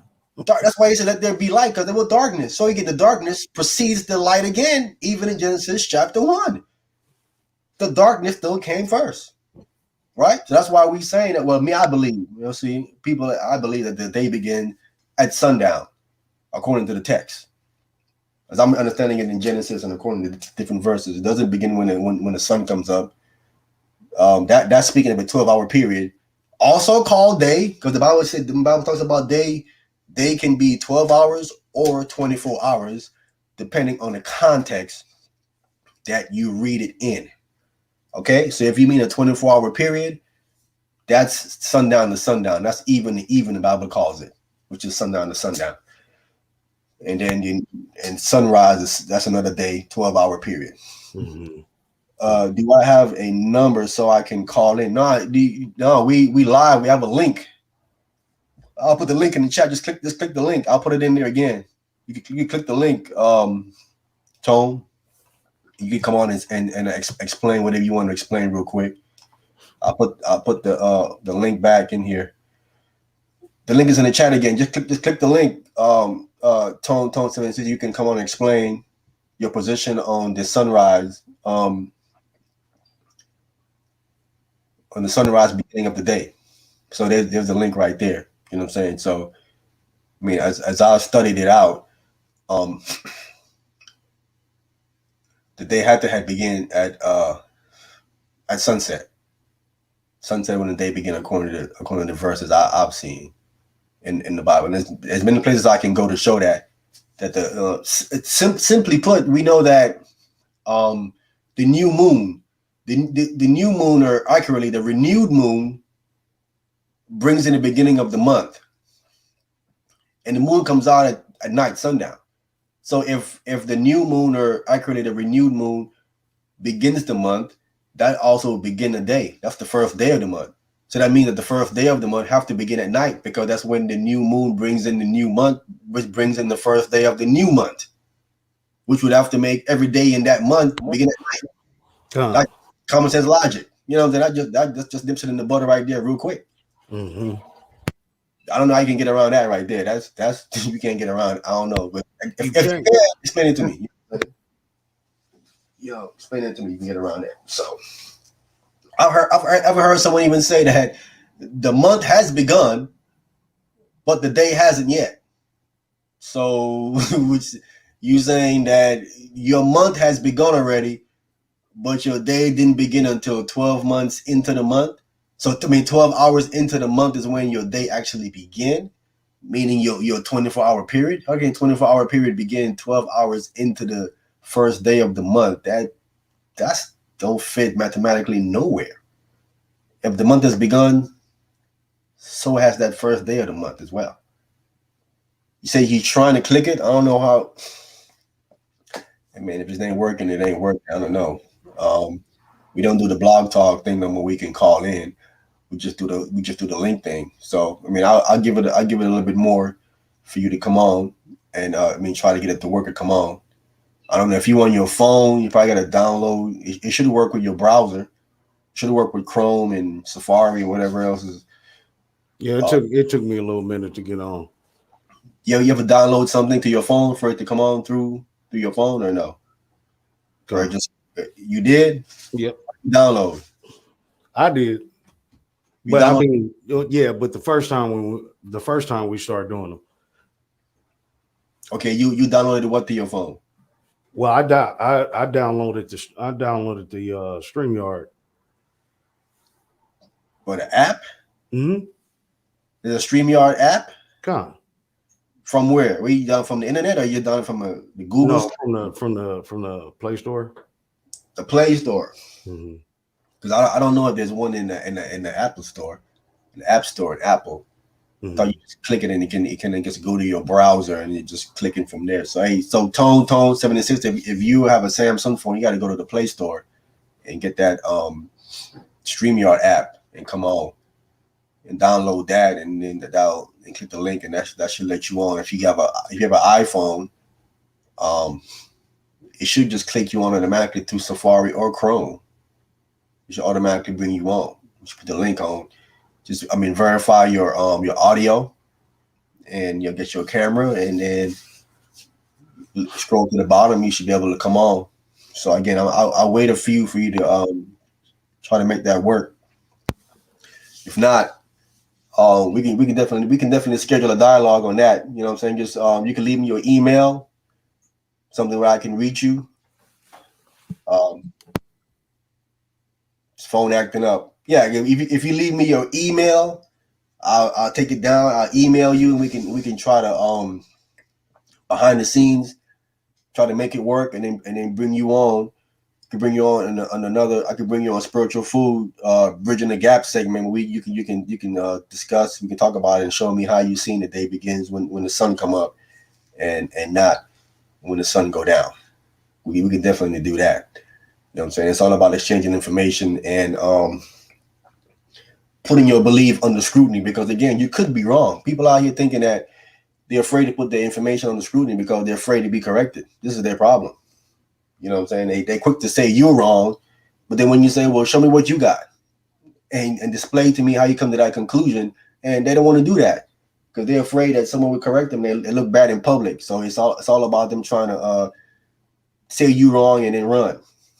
Forget all that. I got to know. You know what I'm saying? Yeah.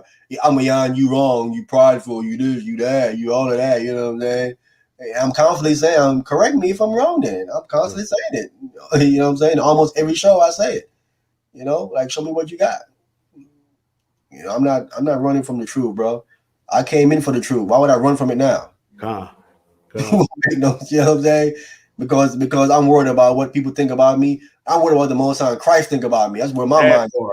That's where I'm at. I'm concerned about what they think about me first. They're further than any other human being down here. I'm saying I don't care about what y'all think, but first and foremost is the creator and his son. That's first and foremost with me. Anything other than that, you can say what you want to say about Ahmayan. We're not even tipping the scale on that one. You're gonna be upset. You know what I'm saying? You say what you want to say about me, you're gonna be judged for it in judgment day. You know what I'm saying? That's considered an idle word. Mm-hmm. You can disagree with me. I mean, you have a right to your opinion. I have no problem with your opinion. You have a right to say what you want to say. You know what I'm saying? But if your opinion of someone is based in the land of fiction, not in reality, yeah, you know, in Narnia or somewhere, or Rivendell or something like that, wherever, not in reality, then you need to check yourself on your opinion of someone if it's not based in reality. See what I'm saying? I deal with reality. The days for fiction should have been over a long time ago. This is real. You know what I'm saying? This is real. It's not a video game or something. All right, Tone, you can leave Tone 76. Leave your email if you want. You know, I guess I can reach out to you. I can have you know, Gabar is real techie. He can, you know what I'm saying, reach out to you and get you going on this StreamYard thing. He real techie when it comes to that kind of stuff. He know what app to download and do a test running and get you running, and then, you know, schedule to come on. We can discuss this when the day begin thing. Yeah, I like to hear his viewpoints on. I like to hear about the viewpoint, man. Because I might have missed something. You know what I'm saying? No one person. That's why I run my stuff by. I think that's another thing that people be missing. You may have something. It's a lot here. You understand what I'm saying? So, you never know what the Most High gives somebody else to give you. You say, oh shoot, you know what, man, dude, right? And you go back, you go look it up, and it's like, oh yeah, okay. I can see how that. I can see how you got that, but it's that fear. It's like getting somebody to read, bro. They don't want to read because of that conviction. And so they looking for all them nice scriptures, them feel good scriptures. They don't want them convicted scriptures. Yeah, man. Everybody's running from it. Yeah, if you got disagreement, bring it. Come on, let's hear it. You know what I'm saying? I love to hear. Man, for years when I was on Blog Talk, on Debate Talk for You, I used to always say, I want to hear new people come on, because I know sometimes people are tired of hearing me. You know, they want to hear some fresh perspective, someone new. I'm like, want y'all come on, reach out to Sal, you know what I'm saying? Talk to Sal and come on, do a lesson, or, you know, do something, you know, get your information out here so people can hear what the Lord had showed you. Stop holding on to all that wisdom. You know what I'm saying? People out here afraid to bring forth, hoarding all that spiritual food to itself. All that spiritual food to themselves, man. You know, Christ said, if you love me, feed my sheep. That's what the man said to do. I'm saying, so come on, man. Let's hear this information that you guys have. If it's different from what I have or what the brother, what the Shuri has, we need. I know I want to hear it. I'll tell you that much. I want to hear it. You know what I'm saying? I love to hear new information, bro. It edifies me as well as I'm trying to edify people listening. The link is in the chat. Again, anyone disagree with what I brought out today about the first day of the week being a feast day? Again, the first day of the week is a feast day. Which feast day? The Feast of Weeks. So you Christian, when you guys are talking about the first day of the week, speaking of Sunday, no, it is not. It's speaking of the Feast of Weeks. That's them keeping high holy days, which is also a Shabbat. You know, that's a Sabbath, and that's keeping Torah. They kept keeping Torah. It's in Paul's writings. It's in the Acts. It's in Corinthians. Okay, St. John's. We see clearly. So the apostles and them and the people that was called Christian, people keep mistaking that they didn't call themselves Christians. Thank you. That. Thank you. They didn't call themselves that. They that's the label that was placed upon them. They didn't call themselves Christians. Paul said, I'm an Israelite. I'm from type of Benjamin. He called himself an Israelite from type of Benjamin. That's how he identified himself. Paul ain't identify himself as no Christian. If he did, show it to me. Show to me where Paul identified himself as a Christian. He says he's an Israelite. All of them, you know what I'm saying, identify themselves as such. You know what I'm saying? So, no one's going to come on. No one's going to refute the information about the first day of the week being a feast day and not dealing with that pagan label Sunday, with all that flip flopping and hip hop dancing and rolling on the floor and all that stuff going in that building on Sunday. I still ain't found no scripture. I'm like, man, where they get that from? Like nowhere. Old Testament, New Testament. Yeah. I want to play that video that brother sent me what they do in them churches, bro. It's just What's that rain money that money rain dance, TD Jacob. Man, oh my goodness. Man, them dudes was up there hood walking and everything else. Like, where'd you find that at? It looked like he was crip walking to me, bro. That's exactly what he was doing. on his light toes. That big man was getting it. I'm like, man, what are they doing, bro? He's showing you TD Jackson. He watching them guys in the hood dance.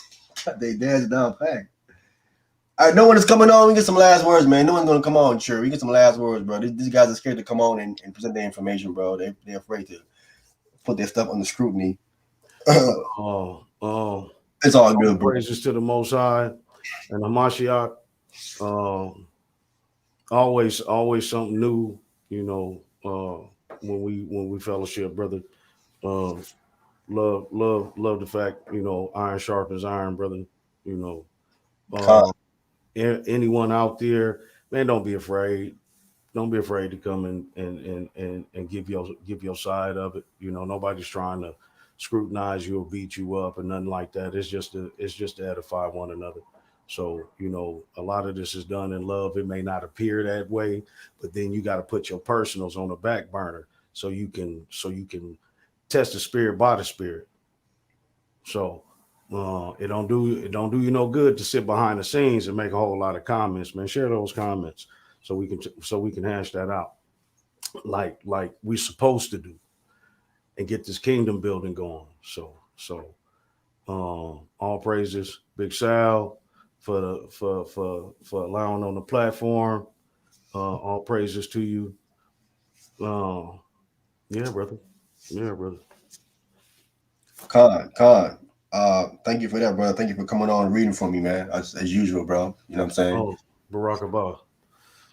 Want to give all praises to the Most High for creation, period. You know what I'm saying? Creating everything. You know, if he didn't decide to do that, you know what I'm saying, no one will be here. So thank the Father for that. Want to thank, of course, the Messiah for what he did for us in the first century, coming down for the nation of Israel, giving us a second chance to come back. I think this is Tone right here, brother. You finally got on. Let me bring him on right quick, brother. All right.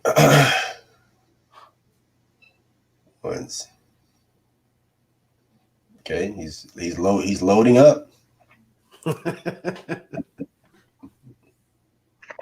All right. Shabbat Shalom, Tone 76. You live. Shabbat Shalom. Again, before you go live, bro, debate talk for you. You don't have no foul language, name calling. If that happens and got an order there, we have to take you off immediately, bro. Okay, this is a family environment here, so no foul language and none of that name calling allowed here on Sal's platform. Okay, brother, you agree with that? Tone 76, you there?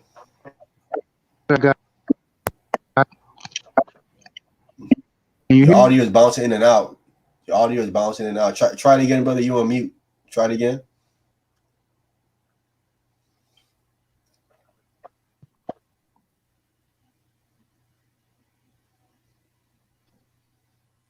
Cannot hear you if you're talking. Try it again. I heard something just now.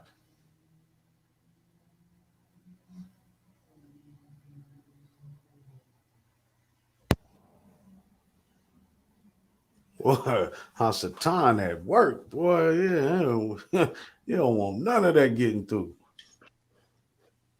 Nah, He's trying to come on. Something's happening. But why he's trying to come on, I'm gonna continue. So again, thank the Messiah for what he did in the first century for the nation of Israel, dying and giving us a second chance to get back to the graces of the Father, renewing the covenant with us from Jeremiah 31 down to 34. To all the righteous angels, spiritual brothers that's protecting us and guiding us as we continue to do the Most High in Christ's work. You know what I'm saying? So, Tone 76, you there?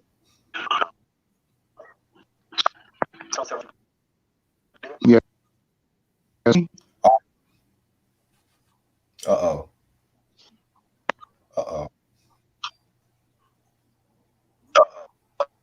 Man, you might have to delete that app and read. Yeah, you're going in and out, brother.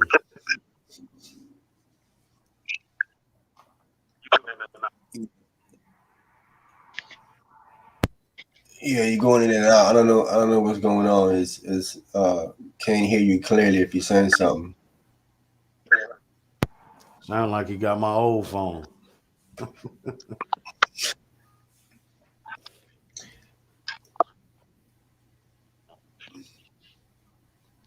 Maybe you want to try go out and come back in. Tone 76. Maybe try to go out and come back in. That might work. Yeah, maybe whatever you're doing. I'm still here. We'll be here for a second. So I'm saying, trying to see if you're gonna be able to come on. But while you're doing that, again, having an interview tomorrow. I'm coming on from my brother Gabar's segment in the morning. Shabbat, spiritual food, Sabbath meal. Having an interview with an ex-Jehovah's Witness. He's gonna give us some stuff. Some stuff I didn't know. You know what I'm saying about Jehovah's Witness inner workings. He's gonna speak on. I don't know how many people know about the inner workings of Jehovah's Witness, but the brother was all the way in. He was being bred to be one of their pastors, one of their teachers. So he has a lot of information. He's gonna bring that out tomorrow. I got some questions for him. He's gonna Tone 76, go out and come back in. You know what I'm saying? We're gonna be here for a second. So yeah, again, the brother gonna come on tomorrow. The brother Marlo gonna come on. We talked behind the scenes, me, him, and Gabar. We showed him some stuff, you know what I'm saying? He's in the mind state with the Gentiles, being non-Israelite. We showed him some stuff. He's going over that, get back with us. Which is he's being a Berean. The brother's being a Berean. He's fact checking us. He's like, okay, you guys are saying this and that. Okay, show me what you got. Let me go check it. Let me go fact check what you guys are talking about and verify it. So the brother's being a Berean by doing that. And I expect anyone to do that. Don't take what I say. Go fact check what I'm saying. Come on. And yeah, bro, it happens. Tone 76. Yeah, your phone acting up, bro. So we said that's Satan. You know what I'm saying? We try. That's how I put that up to. Yeah. So again, the brother's coming on tomorrow morning. Most willing. We're gonna go over this interview. Gonna talk about this 1914 thing again. That's 9:00, right? Come. He's coming on this. The Jehovah's Witness, they teach that Christ came back in 1914. Or supposed to come back then or came back then. He gonna expound on that for us. Again, the elders being 144,000. Michael being Christ, he gonna go into that kind of stuff. How they don't take blood transfusion if they get in a car accident and they need a blood transfusion to save their life. They're not taking it. He's gonna dive into that because he's had that stance as well too. So he can explain to us why he had that stance and how the situation is. You know what I'm saying? Why he would go to his grave with that. So he can explain more to us about that, about this blood transfusion thing, stance that they have there. Child molestation in the Jehovah's Witness situation where they have certain things about you have to bring 2 witnesses for a situation, but it's certain situation where when it comes to that, there probably won't be 2 witnesses there. So you're gonna speak on that again about the name of Jehovah, acknowledging that there was no J in the English language. Why are you still using that? Yeah. You're gonna talk about that. Talk about going door to door. So I got a verse to say don't go door to door. He's gonna use a verse where he says go door to door. We're gonna get some context and how they misusing that. We're gonna deal with that. We're gonna deal with the pitch. He had the pitch down again to a T. He's gonna come on. Maybe try to bring Tone 76 back on. Let me see. Hopefully, The Most High got it working this time. Bashima Mashiach Yahweh Shai. All right, let's see. Brothers, can you hear me? Oh, call halal. There you go. Yeah, we can hear. Yeah. Oh, all praises, all praises. That's what's happening. Okay, brother. Oh my God. But listen, you can hear me? You coming through kind of clear or what? John. Okay. There is Huh? there's an echo in the background. Yeah, you got a little feedback. Turn YouTube off. Turn the YouTube off. Yeah. Okay, let me see. Let me check this out real quick. Okay, what about now? Sounds good now. Oh, it's still there. Okay, if you. So look, you can. I mean, you can hear me kind of cool though, right? Yeah. All right. So listen, brothers. Like I was saying in Exodus, right? Mhm. You guys read the scriptures that I wanted you to read. Extra job on that. But the reason I came to the conclusion I came to was because you see how it says here in verse 13, Exodus 14, verse 13, it says here, and Moses said unto the people, fear ye not, stand still and see the salvation of the Lord, which he will shew you or shew to you today. I want to pause right here. He said he's going to do this today. Would you brothers agree that this is taking place? Or let me ask you, what time of day or is this taking place at this moment? Is this? Would you agree that it's in the It sounds like sun up. Sometime sun up? So it's still light. It's still daylight, right? Yes. Okay. So I'm gonna fast forward, and I'm gonna go over here to verse 20 or 19. Let's go to 19. So we're in Exodus chapter 14, verses 19 and 20. I'm gonna read. So we said we kind of clarified that verse 13 was during the day. And the common knowledge among most people present day is that a day actually begins at night. Is that correct? Or sunset or at night? Yeah, as I understand it, yes. Some people don't believe that. Okay, so 13 is during the day, right? Verse 13 is during the day, and it said he's going to show that salvation today. So if that's the case, okay, let me just read this. So we're in verse 19. So, and the angel of God, which went before the camp of Israel, removed and went behind them. And the pillar of the cloud went from before their face and stood behind them. And it came between the camp of the Egyptians and the camp of Israel. And it was a cloud and darkness to them, but it gave light by night to these, so that the one came not near the other all the night. Okay, so my understanding, so I'm looking at this.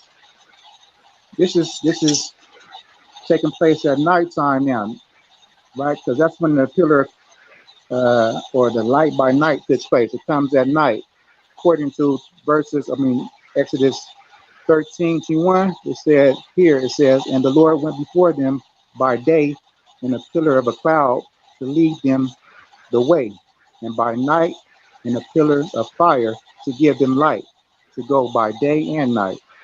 And verse 22 reads, he took not away the pillar of the cloud by day, nor the pillar of the fire or pillar of fire by night from before the people. So the daytime we have a pillar of cloud, nighttime we have a pillar of fire. So back here in verse 19 of Exodus 14 or Exodus chapter 14, verses 19 and 20, you see that the pillar of cloud, let me read this again. And the angel of God, which went before the camp of Israel, removed and went behind them. So let me see here. So the cloud went behind, removed the cloud, went behind them. And the pillar of the cloud went from before their face and stood behind them. So the cloud stood behind them, which indicates it's nighttime now, because it went before them during the day. So now it's nighttime. Wait right here. Now you said the pillar of cloud was by day, right? Pillar of cloud is by day. So this verse says that the pillar of cloud. So it still be which still be day, right? Repeat that. Right. I couldn't hear you. Sorry. Exodus 14, verse 19. It's a pillar of cloud, pillar of which cloud, means it will be daytime. Correct. Okay, Right. So it's yeah. Go ahead. Continue. So when it moves behind them, it's daytime. Right. I don't think that's the case. I think it goes before them in the daytime, correct? Because it says here in Exodus 13:21, it says, and the Lord went before them by day in a pillar of a cloud to lead them by the way, and by night in a pillar of fire to give them light to go by day and night. He took not away the pillar of the cloud by day, nor the pillar of fire by night. Oh, you in 13. So you said here, okay, so you have a point here. It says here in 14:19, it says, and the angel of God went, and the angel of God which went before the camp of Israel removed and went behind them. And the pillar of the cloud went from before their face and stood behind them. So the pillar of cloud is no longer in front of them, it's behind them, which indicates a change, right? Now let's continue. And it came between the camp of the Egyptians and the camp of Israel. And it was a cloud and darkness to them, but it gave light by night. So we see that there's some nighttime taking this night now. I'm not sure if you brothers can see that or not. If I'm mistaken, please correct me. But it does say something about night here, and the pillar of cloud did go behind them, which indicates or denotes a change, because usually the pillar of cloud would go before you during the day, but here you see in verse 19 it said it went behind them. So and then 20, that phrase, but it gave light by night, indicates, or let's continue to read that because it says something about night, all the night there at the end. And it came between the camp of the Egyptians and the camp of Israel, and it was a cloud and darkness to them, but it gave light by night to these, so that one came not near the other all the night. So it's nighttime now. If I'm wrong now, you may have a point there. If I'm not wrong, I'm pretty sure you can see why I came to the conclusion that I came to, because when I read this, it seems like, you know what I mean? It seems like there's been a change. From verse 13, when we started off, when we initially began in verse 13 of chapter 14, that's daytime. We agreed upon that. And then we get here to verse 20, it looks like that's night, but it's still, that salvation hasn't came. But according to the doctrine that the day begins at night, salvation should have came by now, because it says here in 13, right? He's going to show you that salvation today. A new day would have began, right? At this point, a new day would have began, because it's nighttime now. 13 is daytime. 19 and 20 is shifting to another day, according to the doctrine that a day begins at night.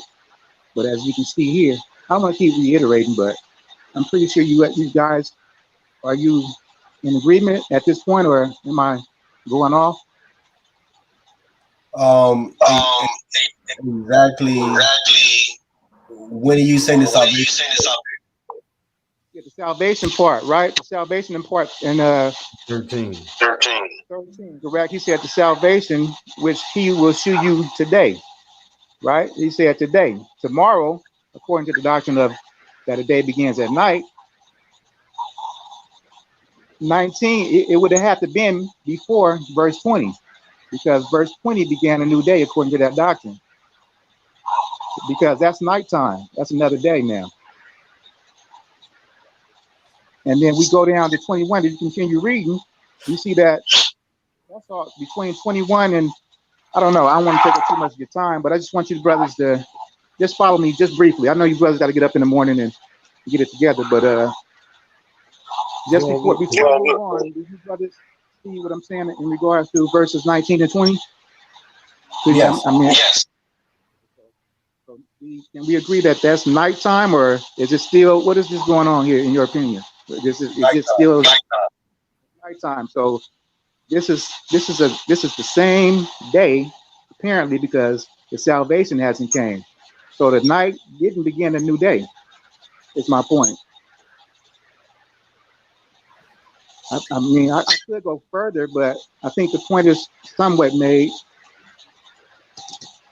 I just wanted to share that with you real quick, brothers, and we can continue this. I'm glad the phone working. I guess I can call in more often now. My question, when exactly did the salvation come exactly? I'm sorry, brother. You're chopping up a little bit. Yes, it's really choppy. 1 second. 1 second. All right, I'll mute you so I can talk, because it seems like when I talk, there's an echo in your background. Then I'll unmute you to have you talk. That'll probably work better. My question is, when exactly did the salvation come exactly? It did it because if you're saying now it's nighttime, I'm trying to pinpoint in these verses here at what particular time did the salvation come exactly, or what exactly is the salvation, so we can pinpoint at what time it actually happened. Was it when the sun was up, or is it when the sun was down? So we can actually understand when the salvation actually came, and we can go from there. I'm unmute you now. You can go respond. Okay, yeah, right. Okay, so the salvation seems to have came in verse 27. And Moses stretched forth his hand over the sea, and the sea returned to its strength when the morning appeared.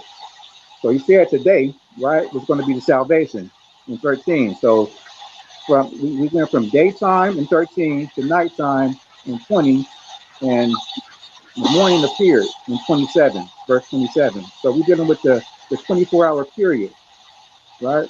So in verse 27, that's when salvation took place, right before the morning came. You know what I mean? Before it began another day, that's when the salvation came. You understand where I'll mute you so I can respond to that without having the echo. So that means then that the salvation actually transpired at nighttime then, because it's before the morning came, so that the salvation transpired at nighttime then. You will agree to that, right? I'll mute you now. Right. I think I would somewhat agree with that. Similar to when the who was that came to the tomb? It was dark, but it was morning, correct? Early in the morning, but it was prior to. I think I would say prior to, just a little bit before the next day came in, prior to sunrise. But it was the same day, right? It had to have been the same day because it said here in 13 today, right? We've noticed we know that today in verse 20 of chapter 14, we know that the day didn't shift or change, right? We're still in the same day. And it's still nighttime. It's nighttime. It doesn't, my point is, night doesn't begin a new day. And I don't know, to me, this is where it's kind of clear to me. For some reason, it's clear to me.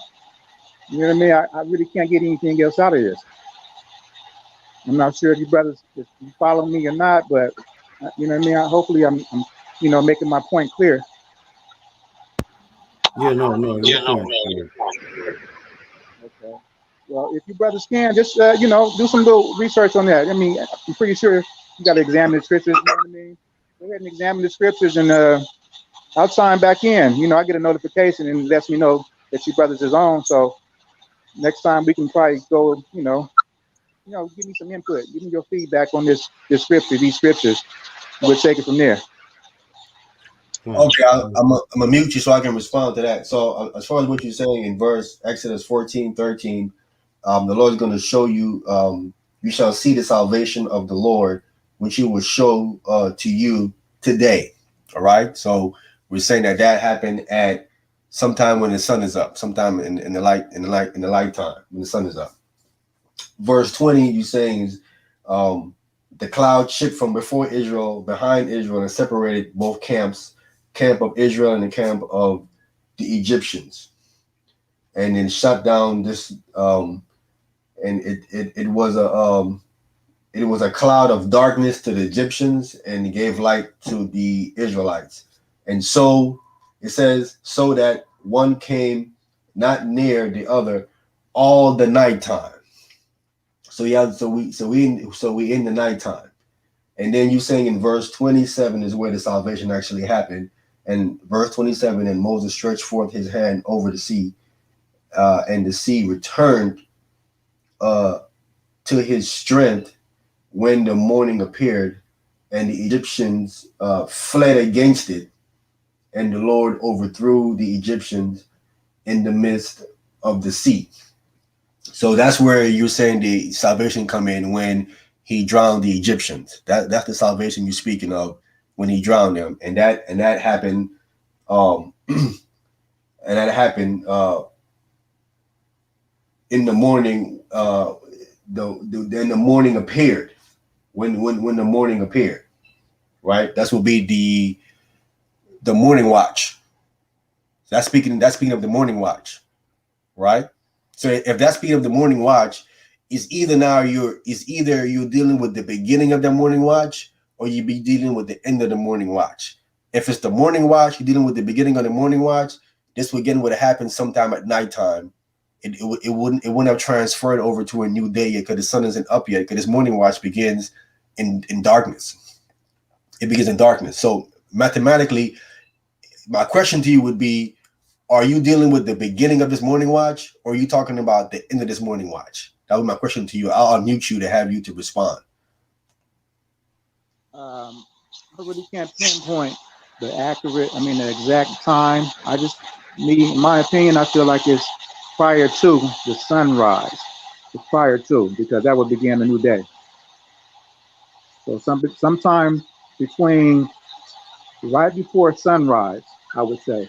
You know what I mean? During that period. You know what I mean? Probably even an hour before sunrise, or you know what I mean? Something, along in that time period. But it's not. Okay, no, go ahead. No, you go ahead. Okay, if it's before the morning and that would place you still in darkness, then mathematically the new day has not begun yet. You're still in that according to those that believe it's sunrise to sunrise, you're still not in a new day. So you're saying when he was told to them when the sun was up, the night did not transfer it into a new day. It didn't come into a new day. So you're still in that same day at the nighttime is what you're saying. So that would show then that because there was no transition. Not until the 27th verse. There wasn't a transition until the sun would come up. Then we're still in that day when the sun came up the previous time before.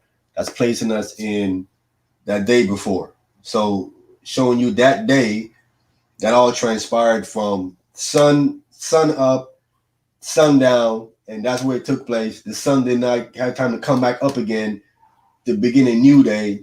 So verse 13, when it says, which he will show to you today, would be the proof text that the day would begin at sun up.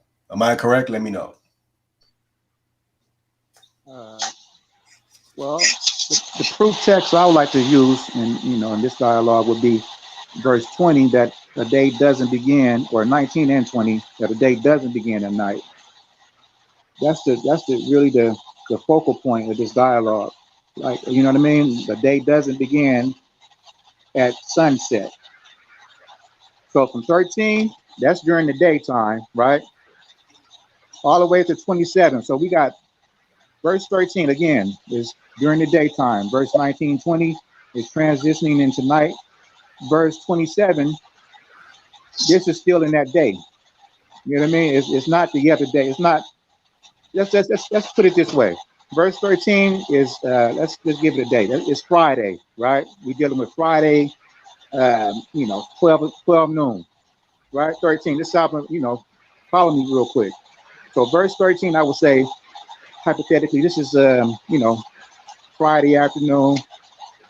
Verse 19, 20, Friday night. Okay, verse 27, Friday night. And the morning in the morning appeared is transitioning into Saturday. You know what I mean?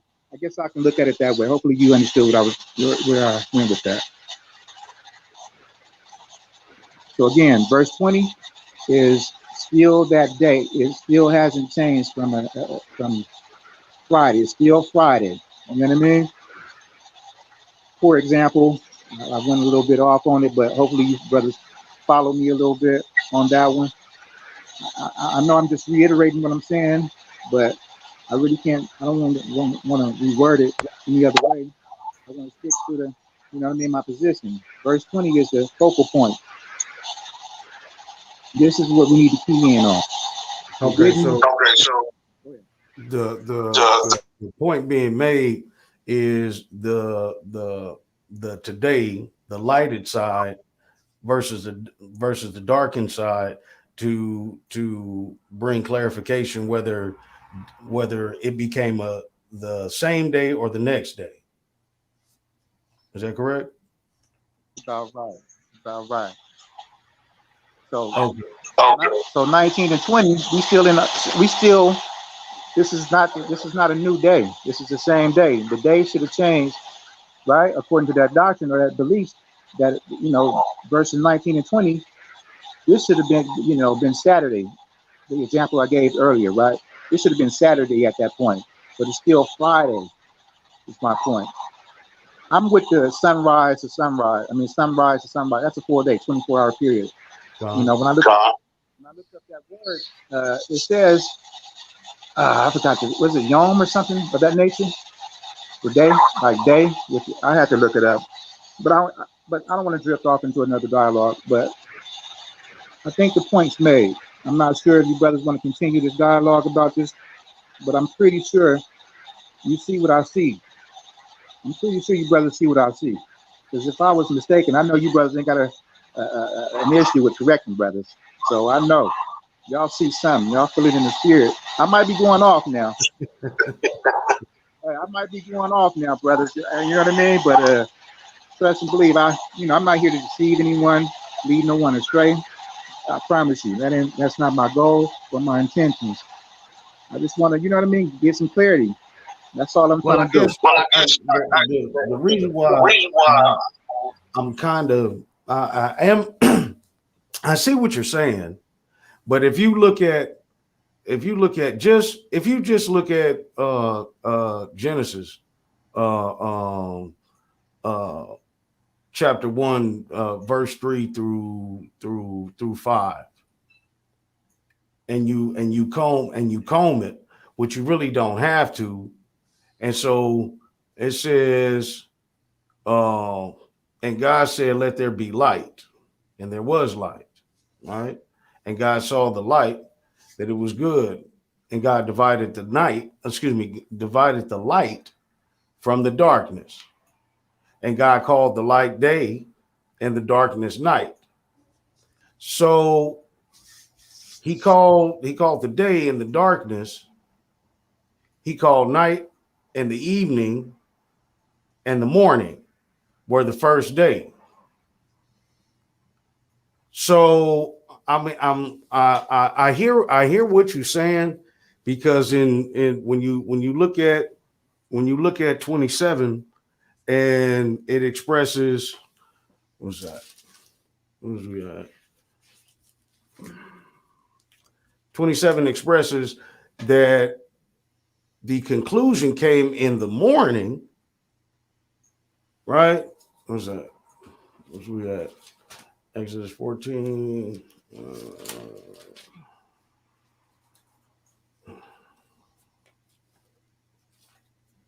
Because it seems like your question's already answered, really. And so, where we at? 27. And Moses stretched forth his hand over the sea, and the sea returned his strength when the morning appeared, right? So that's what I'm asking. What's the pinpointed question for the reason for why you chose it? Is it the salvation, or is it the whole day, or that salvation came in between the day and this evening, the night, right? Or it did not come until the morning, meaning a 24-hour period? Because what it sounds like to me is that what you're expressing is the clarification of 24 hours. Is that right? Let me. I'm unmute you, bro. Let you answer. 1 second. All right.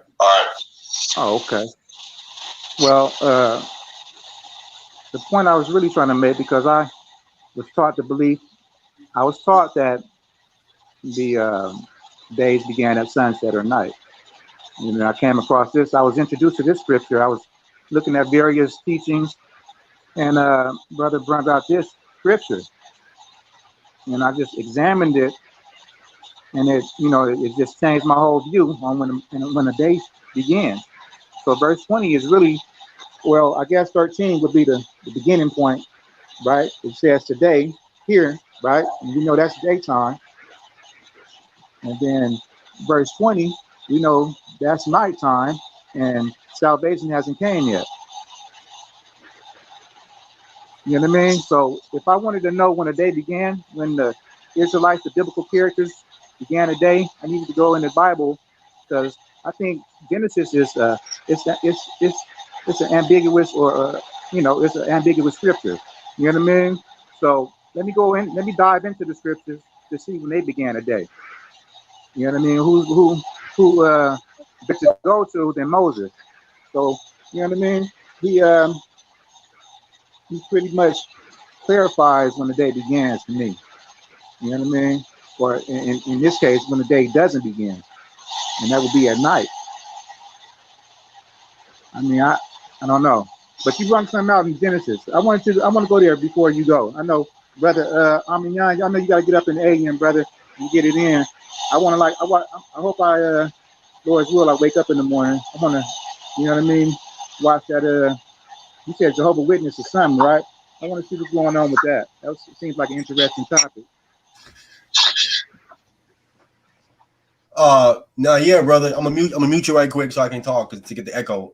Yeah, no, I got time, bro. I got time. I'm saying we can deal with Genesis. My thing is that the verses here in Exodus that you did, I'm looking at it in the Hebrew, and the word Hebrew word yom is there, and I'm looking at the definition of this word. It just could be day, not necessarily today. It just could be a day, and it has different when it's hot. Yeah, different definition for this word. You know what I'm saying?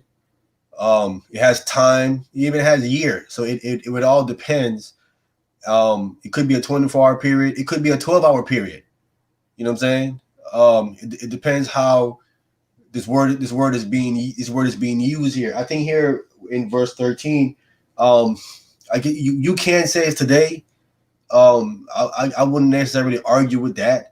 But the definition of the word is so wide. We need something that's kind of more concrete, where it doesn't leave so much wiggle room. There's like a lot of wiggle room here to define that word where it is used right there. You know what I'm saying? Because I can say, well, it just means a 12-hour period. You know what I'm saying? Then I can say that 12-hour period happens at the nighttime. You know what I'm saying? When the day began, you can say, well, it's a 24-hour period. You know what I'm saying? And then you say, well, it started in the daytime, it happened at that night, and then the next day ain't coming, and so that's where it is. So it can be shuffled two ways, the way the word is defined.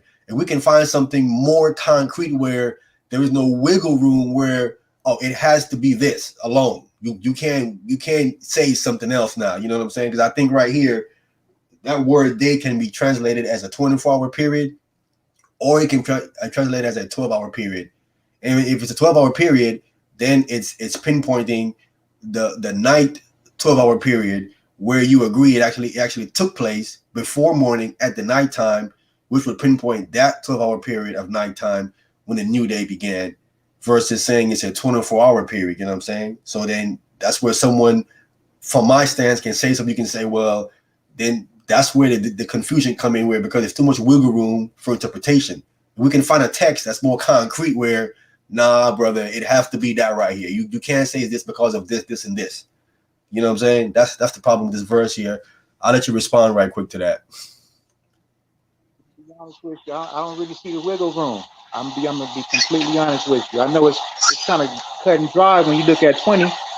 Like, we know that this is nighttime. We know that you know, that's gearing. That's not you know, it's not really open for interpretation. If you ask me, with all due respect, if you ask me, that's not open for interpretation, because we know 13 daytime, 20 nighttime. A day still the same day, because that salvation hasn't taken place, right? So we know verse 27, it gives us, you know what I mean? It concludes that, and it proves that salvation was still within that day, right? Because 13 again said today, meaning that daylight period, then 20, that night period, 21, 27 is that period. I don't want to reiterate anymore, but I just want you brothers to examine what I'm saying. You know what I mean? Just take that to some of your partners, some of your brothers in the faith, and you know what I mean? Bring that out to them and see what they have to say about it. But I want to get off this. I want to ask you brothers one good question about this Genesis. So the brother, I forgot the name, brother. Not Ahmayan, but the other brother. Sir, me? Yes, sir. Yeah, Yeah, you brought out Genesis, right? Let me see, where we at? Genesis. Okay, so explain this to me. I always struggle with this. So we said in Genesis 1:5, and God called the light day, and the darkness he called night. And the evening and the morning were the first day. God. Okay, so we got evening and then morning. Okay, so that's considered a day. We got So earth, we got day, and the darkness. He called night, right? And in the evening and the morning were the first day. And so in what was that? In your 20, well, first your 13. Your 13 says, and Moses said unto the people, fear ye not, stand still and see the salvation of the Lord, which he will show you today. Right. And so you already had the promotion of the start, which is the daytime, right? Because the only things to signify day, evening, and night are clarified in verse 5 in Genesis. And so you already kind of got a blueprint already. And so now we jump down to your 20. Excuse me. 20. Yeah. We jump down to your 20, right? And you got your darkness. It was a cloud and darkness to them, right? But it gave light by night, right? So we clearly see that this is still in the same day. Thus, by the time you make it to the morning, it brings in 27.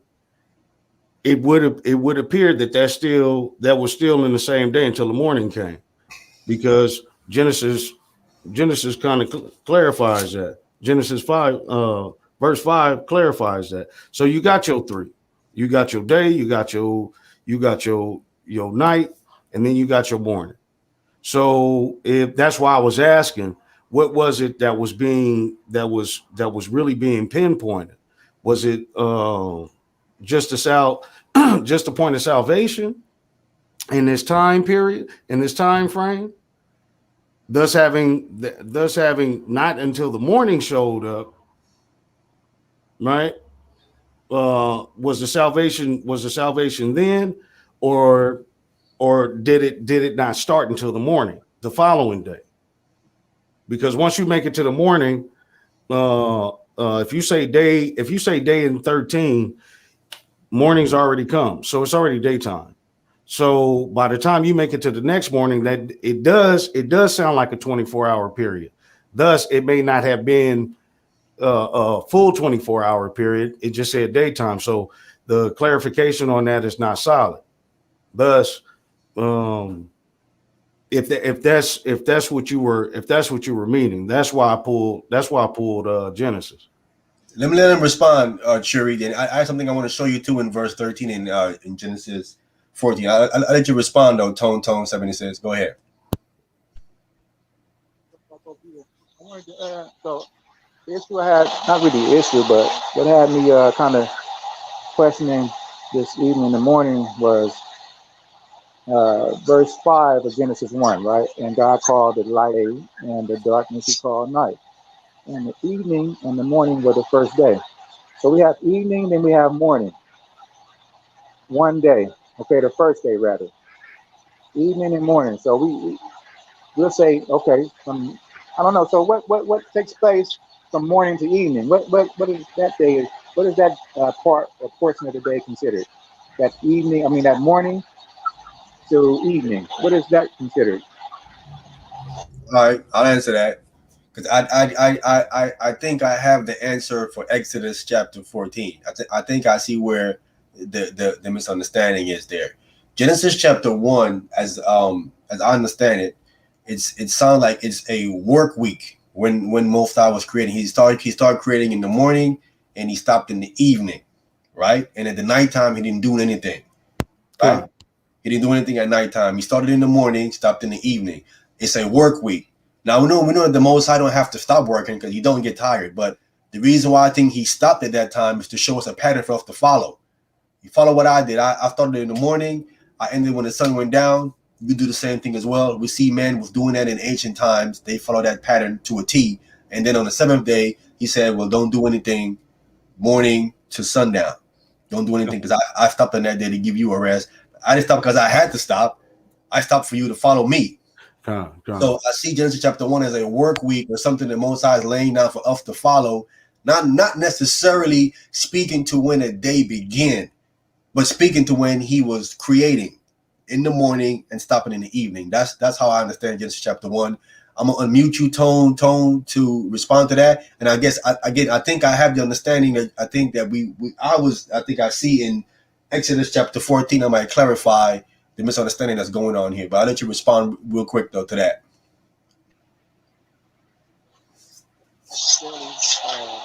And that this is when the day begins, evening. I didn't hear you say it again. Not necessarily when the day begins. Hold on, I'll mute you real quick, Tone. Okay, hey Tone, you're real low, bro. I don't know if you too far from the phone or somewhere, but we really can't hear you. I'm gonna unmute you again to come back and respond, but we really can't hear you. You're too far away from the microphone or something. But I'll unmute you now to go ahead and respond and ask your question again. I was asking, so here in verse 5 of Genesis 1:5, you said evening. That's not when the day begins. Is that when the day begins? Evening, or it isn't when the day begins? It is when the day began. When the day begins. When it comes to other verses of the Bible, there in Genesis chapter 1, when it said the evening and the morning, I understand it as that's when the Most High ended work. He ended it in the evening. It started back in the morning again. That's how I understand Genesis chapter 1 is being spoken to us. I'll let you respond before I go to Exodus and explain what I see there. Oh, okay. So that the other part, okay. I guess you got to answer it. But I look at Genesis 1. Other interpretations have it worded differently. I can't pull it up right now, but I think it says, and there was evening and there was morning the first day or something like that. But when I look at Genesis, the first chapter, I personally see that's the sequential order. Most High, he's creating things for us. Where he's located, there's light, right? So wherever the Most High is at, light is always present. That's like according to Revelation, like there'll be no sun and no moon and all that, right? Because he's going to provide that light. So light always, because he has always existed. In our realm, I guess that darkness, it was there, but once he created light, then it says, I think the sequential order to when the day begins is given in verse 5. It says, and he called the light day. So a day begins at, when you say day, I can't see a day beginning at night because the night represents darkness, or the darkness represents night. So when the day begins, we have to have that light first. You know what I mean? Because it says the light is day. That's how I'm looking at it. I might be looking at it from from the wrong angle or perspective, but light represents day. So when someone says today, you have to have that. It has to begin with daylight, with light, but it can also include night, and it does include night. But it begins with you can't have a day without first having that light, because the definition of, or not really definition, but he called the light day. But anyway, let's move on to what you were saying in Exodus. Okay. All right. Shuri, you have Exodus chapter 14, verse 13. Come. All right. Can we read it again? And Moses said unto the people, fear ye not, stand still, and see the salvation of the Lord, which he will shew to you today. So we're going to show it to you, as it says, today. Again, this, we can get into the semantics about, is it a 24-hour period or a 12-hour period? He will show it to you today. Go ahead. Which he will show to you today. For the Egyptians whom ye have seen today, ye shall see them again no more forever. So the salvation is these Egyptians that you see today, you ain't finna see them no more again. I think this is what Moses is pinpointing. He's pinpointing that the Egyptians that you see today, you ain't finna see them no more again today. He said, you see them today? Today, you see them today? You ain't finna see them no more again at all. You ain't finna see them no more again. I think that's what I understand he's pinpointing when he's speaking about this salvation, is that you ain't finna see them no more again at all. So I think that's what he's talking about. I think you would agree that it's in line with the salvation of getting rid of the Egyptians. So if I'm getting you correctly, so what you're saying is that the salvation doesn't start until the Most High has gotten rid of all the Egyptians before they face. Well, Israel not seeing them anymore, right? But Moses said, when you see today, you ain't going to see them no more again, right? So now that's what I'm getting is pointing. I'm definitely going to continue to study and go through it again, but so far, this is what I'm getting from it. Now, I want to jump down to verse 19. Verse 19. And the angel of God, which went before the camp of Israel, removed and went behind them. And the pillar of cloud went from before their face and stood behind them. Okay, so now go ahead. And it came between the camp of the Egyptians and the camp of Israel. And it was a cloud and darkness to them, but it gave light by night to these, so that one came not near the other all the night. So now when the cloud came between them, it separated them. The Egyptians, they was in darkness, and Israel was in light, right? So now then it says it stayed there the entire night. So and I see where you're going. So the Israelites did not see the Egyptians anymore because they was in darkness over there. It was pitch black where they were, and they had light so they can walk through the sea. And it says it was there all night long, enough time for all of the Israelites to pass through the sea. So all the Israelites passed through the sea. They now they passed through the sea. Now they're all the way on the other side. All of Israel is all the way on the other side. Okay? All the Israelites are on all the way on the other side. Now the pillar is still holding back the Egyptians. Is holding them back. They cannot move. All Israel now has passed through the Red Sea on dry ground. They all on the other side now. Okay? But I like when you read Josephus. Josephus is he cold with how he put it. You know what I'm saying? It's like Josephus said that the Lord, like he lured the Egyptians into the Red Sea to drown them. Like he left it open, like, yeah, go chase them now. Like he let Israel go through, then he pulled a fire beam, like, yeah, look, it's wide open. You can go get them. And like he wanted them to go in there so he can drown them. So now Israel's on the other side. I point this out to say this. If you really look at where Israel crossed at, that's like, man, it's huge. I'm telling you, it is huge. God. When you're on the other side, you ain't finna see the other people on the other side. It's like real small. And you probably ain't gonna see them, especially at that time. You're not gonna see them anymore. When you're on the other side of the Red Sea, it is humongous. It's huge, like an ocean. The people on the side, you ain't gonna see them at all.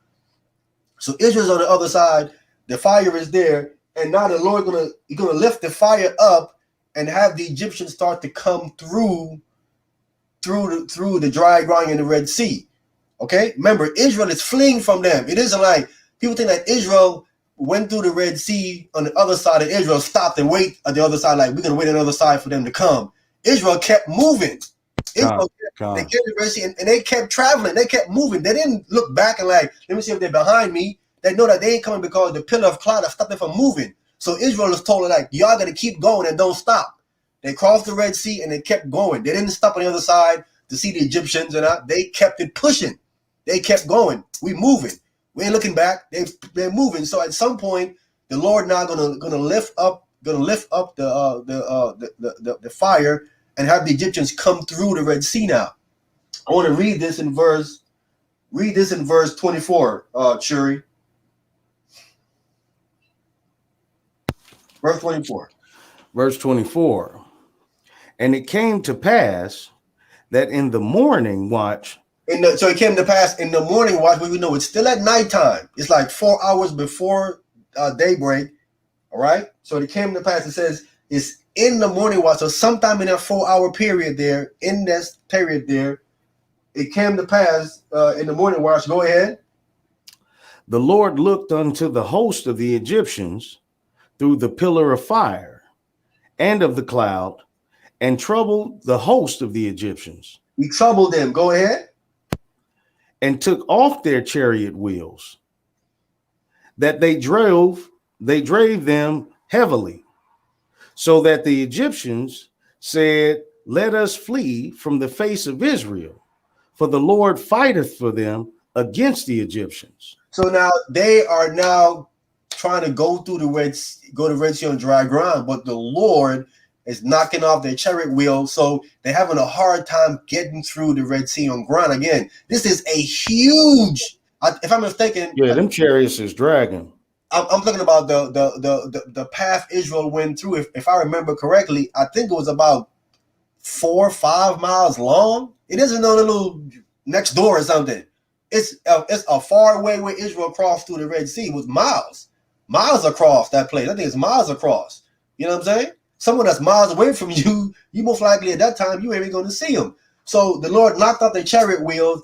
They're driving them hard on the ground to come through. All right? Go ahead. And the Lord said unto Moses, stretch out thy hand over the sea, that the waters may come again upon the Egyptians, upon their chariots, and upon their horsemen. Go ahead.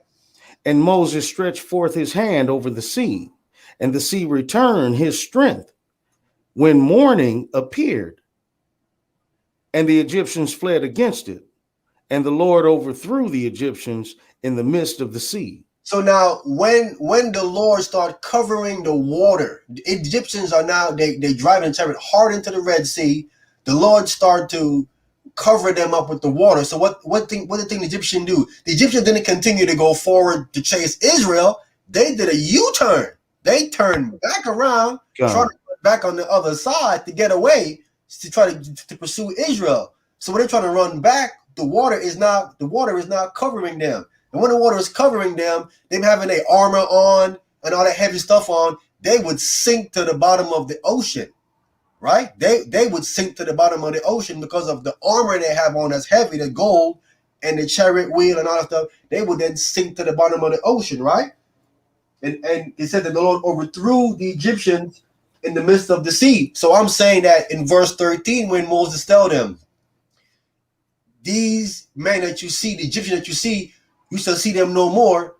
That's when I think it happened. They didn't. The salvation is speaking of them not seeing them anymore. That's the salvation part I'm pointing out, that he's talking about, that you're not going to see them anymore. Yeah, that was the conclusion I was coming to when we first read it. I would figure that the salvation would come after the event. Yeah, I think that's basically what is pinpointing. But the brother is saying that. That's why I'm saying now, going in. I said that to say that's the salvation that I'm understanding that he's saying in verse 13. I know the brother is saying that, well, that was said to them when the sun was up, and then you have the sundown, which is supposed to begin another day, but they didn't actually really get rid of them until the nighttime. So it's he's saying it's still the same day, and I would not really argue with that. I would not really argue with that. You know what I'm saying? I would then have to harmonize every other verse in the Bible now that is more concrete, that the day begins in the afternoon. This is just one verse. You know what I'm saying? We got to go over these plethora of other verses that I would bring up to say, well, right here is clear to me that it's beginning at sundown, and I can pull those verses to show that it's clearly talks about it beginning at sundown, and then I will leave it up to you to give your understanding of what it means right here when it clearly talks about it the day beginning at sundown. You know what I'm saying? So that's my explanation why the situation with the salvation, and I believe here this day is speaking of a 12-hour period. That's my understanding of it. Again, I would have you come back on, bro. I'd love you to come back on so we can go over it in depth. Because that was a nice point out. Dealing with one place is not enough. We got to deal with every single place so we can get the Bible in context in its entirety instead of just harping in on one place. So with that, I'll let Tone 76 respond to what I brought out just now, and let me know when you come back on, brother, so we can hash it out completely. It's on you now.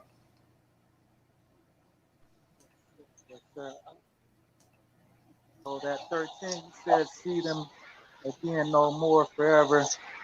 I would have to, that salvation, I would have to say, is dealing with verse 27 and in conjunction with verse 30. Thus the Lord saved Israel that day, right? He saved them that day, like he promised in verse 13, right? So it's lining up. That salvation is when the Most High destroyed the Egyptians.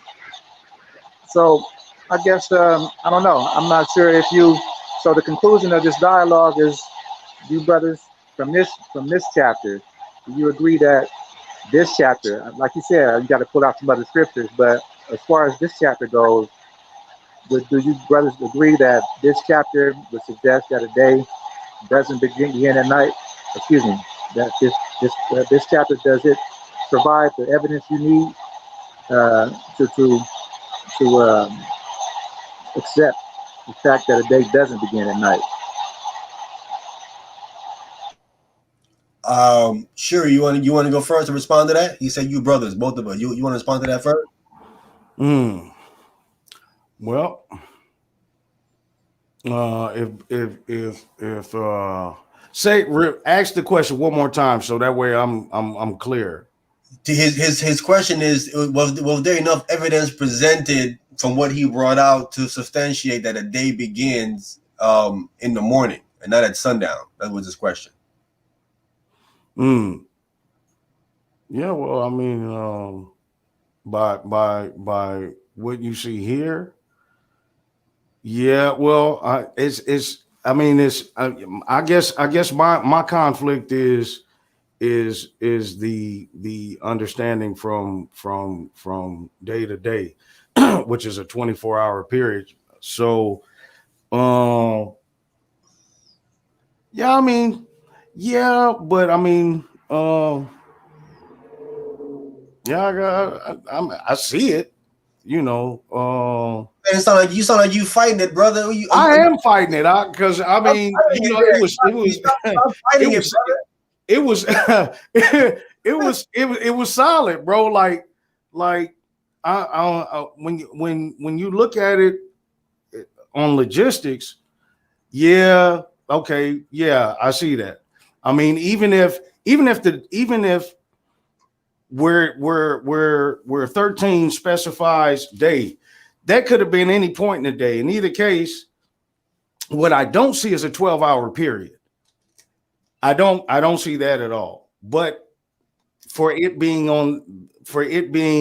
a transition from what the understanding is from light to day, excuse me, from light to night and then to morning, yeah, it would specify, it would look like specification of one day. So yeah, yeah, I can't even get mad at Tone for that one. I'm really gonna have to go back into that. I So mean, you because I agree see with it on both. I really do see it on both viewpoints because I didn't see it that way when I read it. But yeah, so So bottom line, you agree with Tone 76 that this verses here do suggest that the day begins at sun up then, right? And not at sundown, correct? You agree with that, right? come. Okay. Yeah, Tone, he was fighting it, brother. You know what I'm saying? I ain't fighting. Yeah, he's over here fighting it, brother. I'm gonna give my response. The verses that you brought out definitely suggest to me that if the way that you brought it out would suggest that the day do begins at sunup. I would definitely not, you know what I'm saying, I crazy try to fight nothing, bro. That'd be crazy, you know what I'm saying? I would say there's more studies that got to be done, but what you brought out, brother, I would say the way you brought it out, that would definitely suggest that the day begins during the daytime. There's no question there at all. You know what I'm saying? Okay. We got to go in circles. That would definitely suggest that. If the day there 24-hour period and in speaking of the daytime, that's definitely what it's saying, man. We ain't got to go back and forth. We just got to bring you back on again, brother, so we can deal with our verses that we have and then come to a conclusion based on all the verses and not just one of them, but all of them. With that, I'll have you respond, Tone 76. Man, you were fool for that one. The homie was the brother was fighting it, huh? Hey, you a fool for that one, brother. You a fool for that one. I like that. Yeah, but yeah, it's all love, though. I promise you. Just wanted to bring that out. You know what I mean? I tap in, I tune in to debate talk for you from time to time. So just thought the spirit led me to just tap in tonight. You know what I mean? Sometimes I just play the background and just listen in. You know what I mean? I didn't really think my phone would log on for some reason, but it did. So we here. It was a good build. I enjoyed this, man. You feel me? I like, you know what I mean? I know brothers get passionate and all that from time to time, but I'm solid, homie. I'm way respectful with it. You know what I mean? So, you know, I come with respect. That's all. I want that in return. You feel me? So we can build. You know what I'm saying? But yeah, this I pretty much I just wanted to bring that out. You know what I mean? I'm not gonna just ramble on and on. But yeah, I'm gonna let you brothers you know, log off and because I know Ahmayan gotta get up and do that class in the morning or the interview. So it was a pleasure, man. You know, having this dialogue with you brothers. All praise is called Allah, All bro. praise, man. Same here, man. Thank you for coming on, brother, and pointing that out. You know what I'm saying? Like I said, all information, man, is definitely considered, man. Me personally, man, you know, but once I see it, I ain't gonna fight it. But I'm gonna go back and do study it as the Berean do. The Berean checked what Paul was saying. You know what I'm saying? They were like, yeah, that sound right. Yeah, I hear you. I mean, I ain't gonna argue it. I'm just gonna go fact check it. I'm gonna look it up and dive into it. But Never would I dispute truth, man, or speak against truth. You'll never do that. You know what I'm saying? Once truth is truth, bro. You don't do that. You know what I'm saying? That's fighting the Holy Spirit when you're fighting against truth. You're fighting against truth, you're fighting against Christ. Christ is the truth, you know what I'm saying? So we ain't gonna do that. So yeah, thank you once again, Tone, for coming on, brother, man. I would love to bring you back, on again. If you have a computer or a tablet or something, man, there might be a better way to come on. If you have a desktop, you know what I'm saying, a laptop or a tablet or something, or know someone to do something like that, that's way better than the phone, man. If the phone have issues here on this platform here, on StreamYard, it has a hard issue when it come on the phone. You know what I'm saying? So, but I'm gonna give you some last words, brother. Let us know where we can reach you, so we can try to bring you back on, so we can go over this more build. It was an excellent build tonight. I enjoyed it. I'll tell you that much, bro. I enjoyed the build of the day. You know what I'm saying? I'd love to have you back on, so we can build some more, bro. This is how you build, man. You know what I'm saying? In honesty and truth. All right. So with that, Tone, I'll bring you back on and get some last words, and to tell us where we can reach you, or when you want to come back on, so we can build some more. All right, brother. It's on you. My email address in the comment in the chat. So you know what I mean. That's one of the ways you can get in contact with me. You see me on the in the chat. You know what I mean. In the comment section, just reach out to me. You know what I mean. I'm not a scholar. I'm not a teacher. You know what I mean. That's not my lane. You know what I mean. But I just know when I recognize something, some discrepancies in doctrine, and the Spirit lead me, I'm pointed out. You know what I mean? Again, I'm not no scholar, no teacher, none of that. I'm just a brother trying to get it together, get my act together before it's too late, before checkout time. But yeah, my email address is in the comment section. Get at me through my email. Yeah, I got you Yeah, right I there. got you right there. All praises. All praises. Brothers, man, you brothers have a blessed night, man. It was a pleasure. It was a pleasure, I promise you. Same to you, brother. Same to you, man. Same to you, man. All right, man. Y'all take it easy, man. All Shabbat right, shalom, man. Shabbat shalom. You take it easy too, but yeah, we're gonna definitely reach out to you. You have his email, right, Yuri? Con. Okay, yeah, man. Yeah, once again, man, good build, brother. Definitely good build, man. You know what I'm saying? And that's how it goes, man. The brother wasn't afraid to come on and show some information. You know what I'm saying? No, and that's when you got off, that's what I was saying. That's what I was saying earlier. You don't have to be afraid, come show your opinion. We're not here to beat you, we're not here to beat you up. All that rambling, that ain't kingdom building. So bro stepped out, he stepped out on faith like you supposed to do, brought something viable to the platform. I'm sure we're not the only ones that ate off of that, and so that was a decent meal, brother. Con. All right, with that, man, give you some last words, brother. That wasn't your last words. Just some last words. I want to thank everybody that tuned in and that's going to tune in. You know what I'm saying? So, Shuri, get some last words out. All praises to the Most High. All praises to the Hamashiach. Man, this was awesome, man. I love to hear Sal's report on it though. This was real edifying, brother. It helps me in some areas too. Since we got started, I was real jumbly at first, but no, man, I appreciate Sal for putting these shows on here. A lot of brothers and sisters out there got a lot of questions, but we as a people we beat each other up too much, and so we end up suppressing ourselves. We get mad at others suppressing the truth when we do it to ourselves. So you step out on faith and you find out once you do it. because once you do, the Most High is gonna take over. The Spirit's gonna take over anyway. So for everybody listening, keep reading your Bibles, keep praying, always stay in the Spirit, fruits of the Spirit, and the only dumb question is the one that don't get asked when you know you got them. You can't move forward in your life without it. So keep praying, pray without ceasing. And Brother Ahmayan, as always something new to the table, brother. So all praises to the Most High for your obedience. Ba'asham Shalom Mashiach Yahweh Shai. Khan, brother. Thank you again for coming on and reading for me, man. You know what I'm saying? As usual, brother. You know what I'm saying? Definitely good job, good input, you know what I'm saying? Edifying the people out here. Definitely. Shout out to Big Sal. You know what I'm saying? What's up, Sal? I know you're gonna hear this later on, bro. What's up?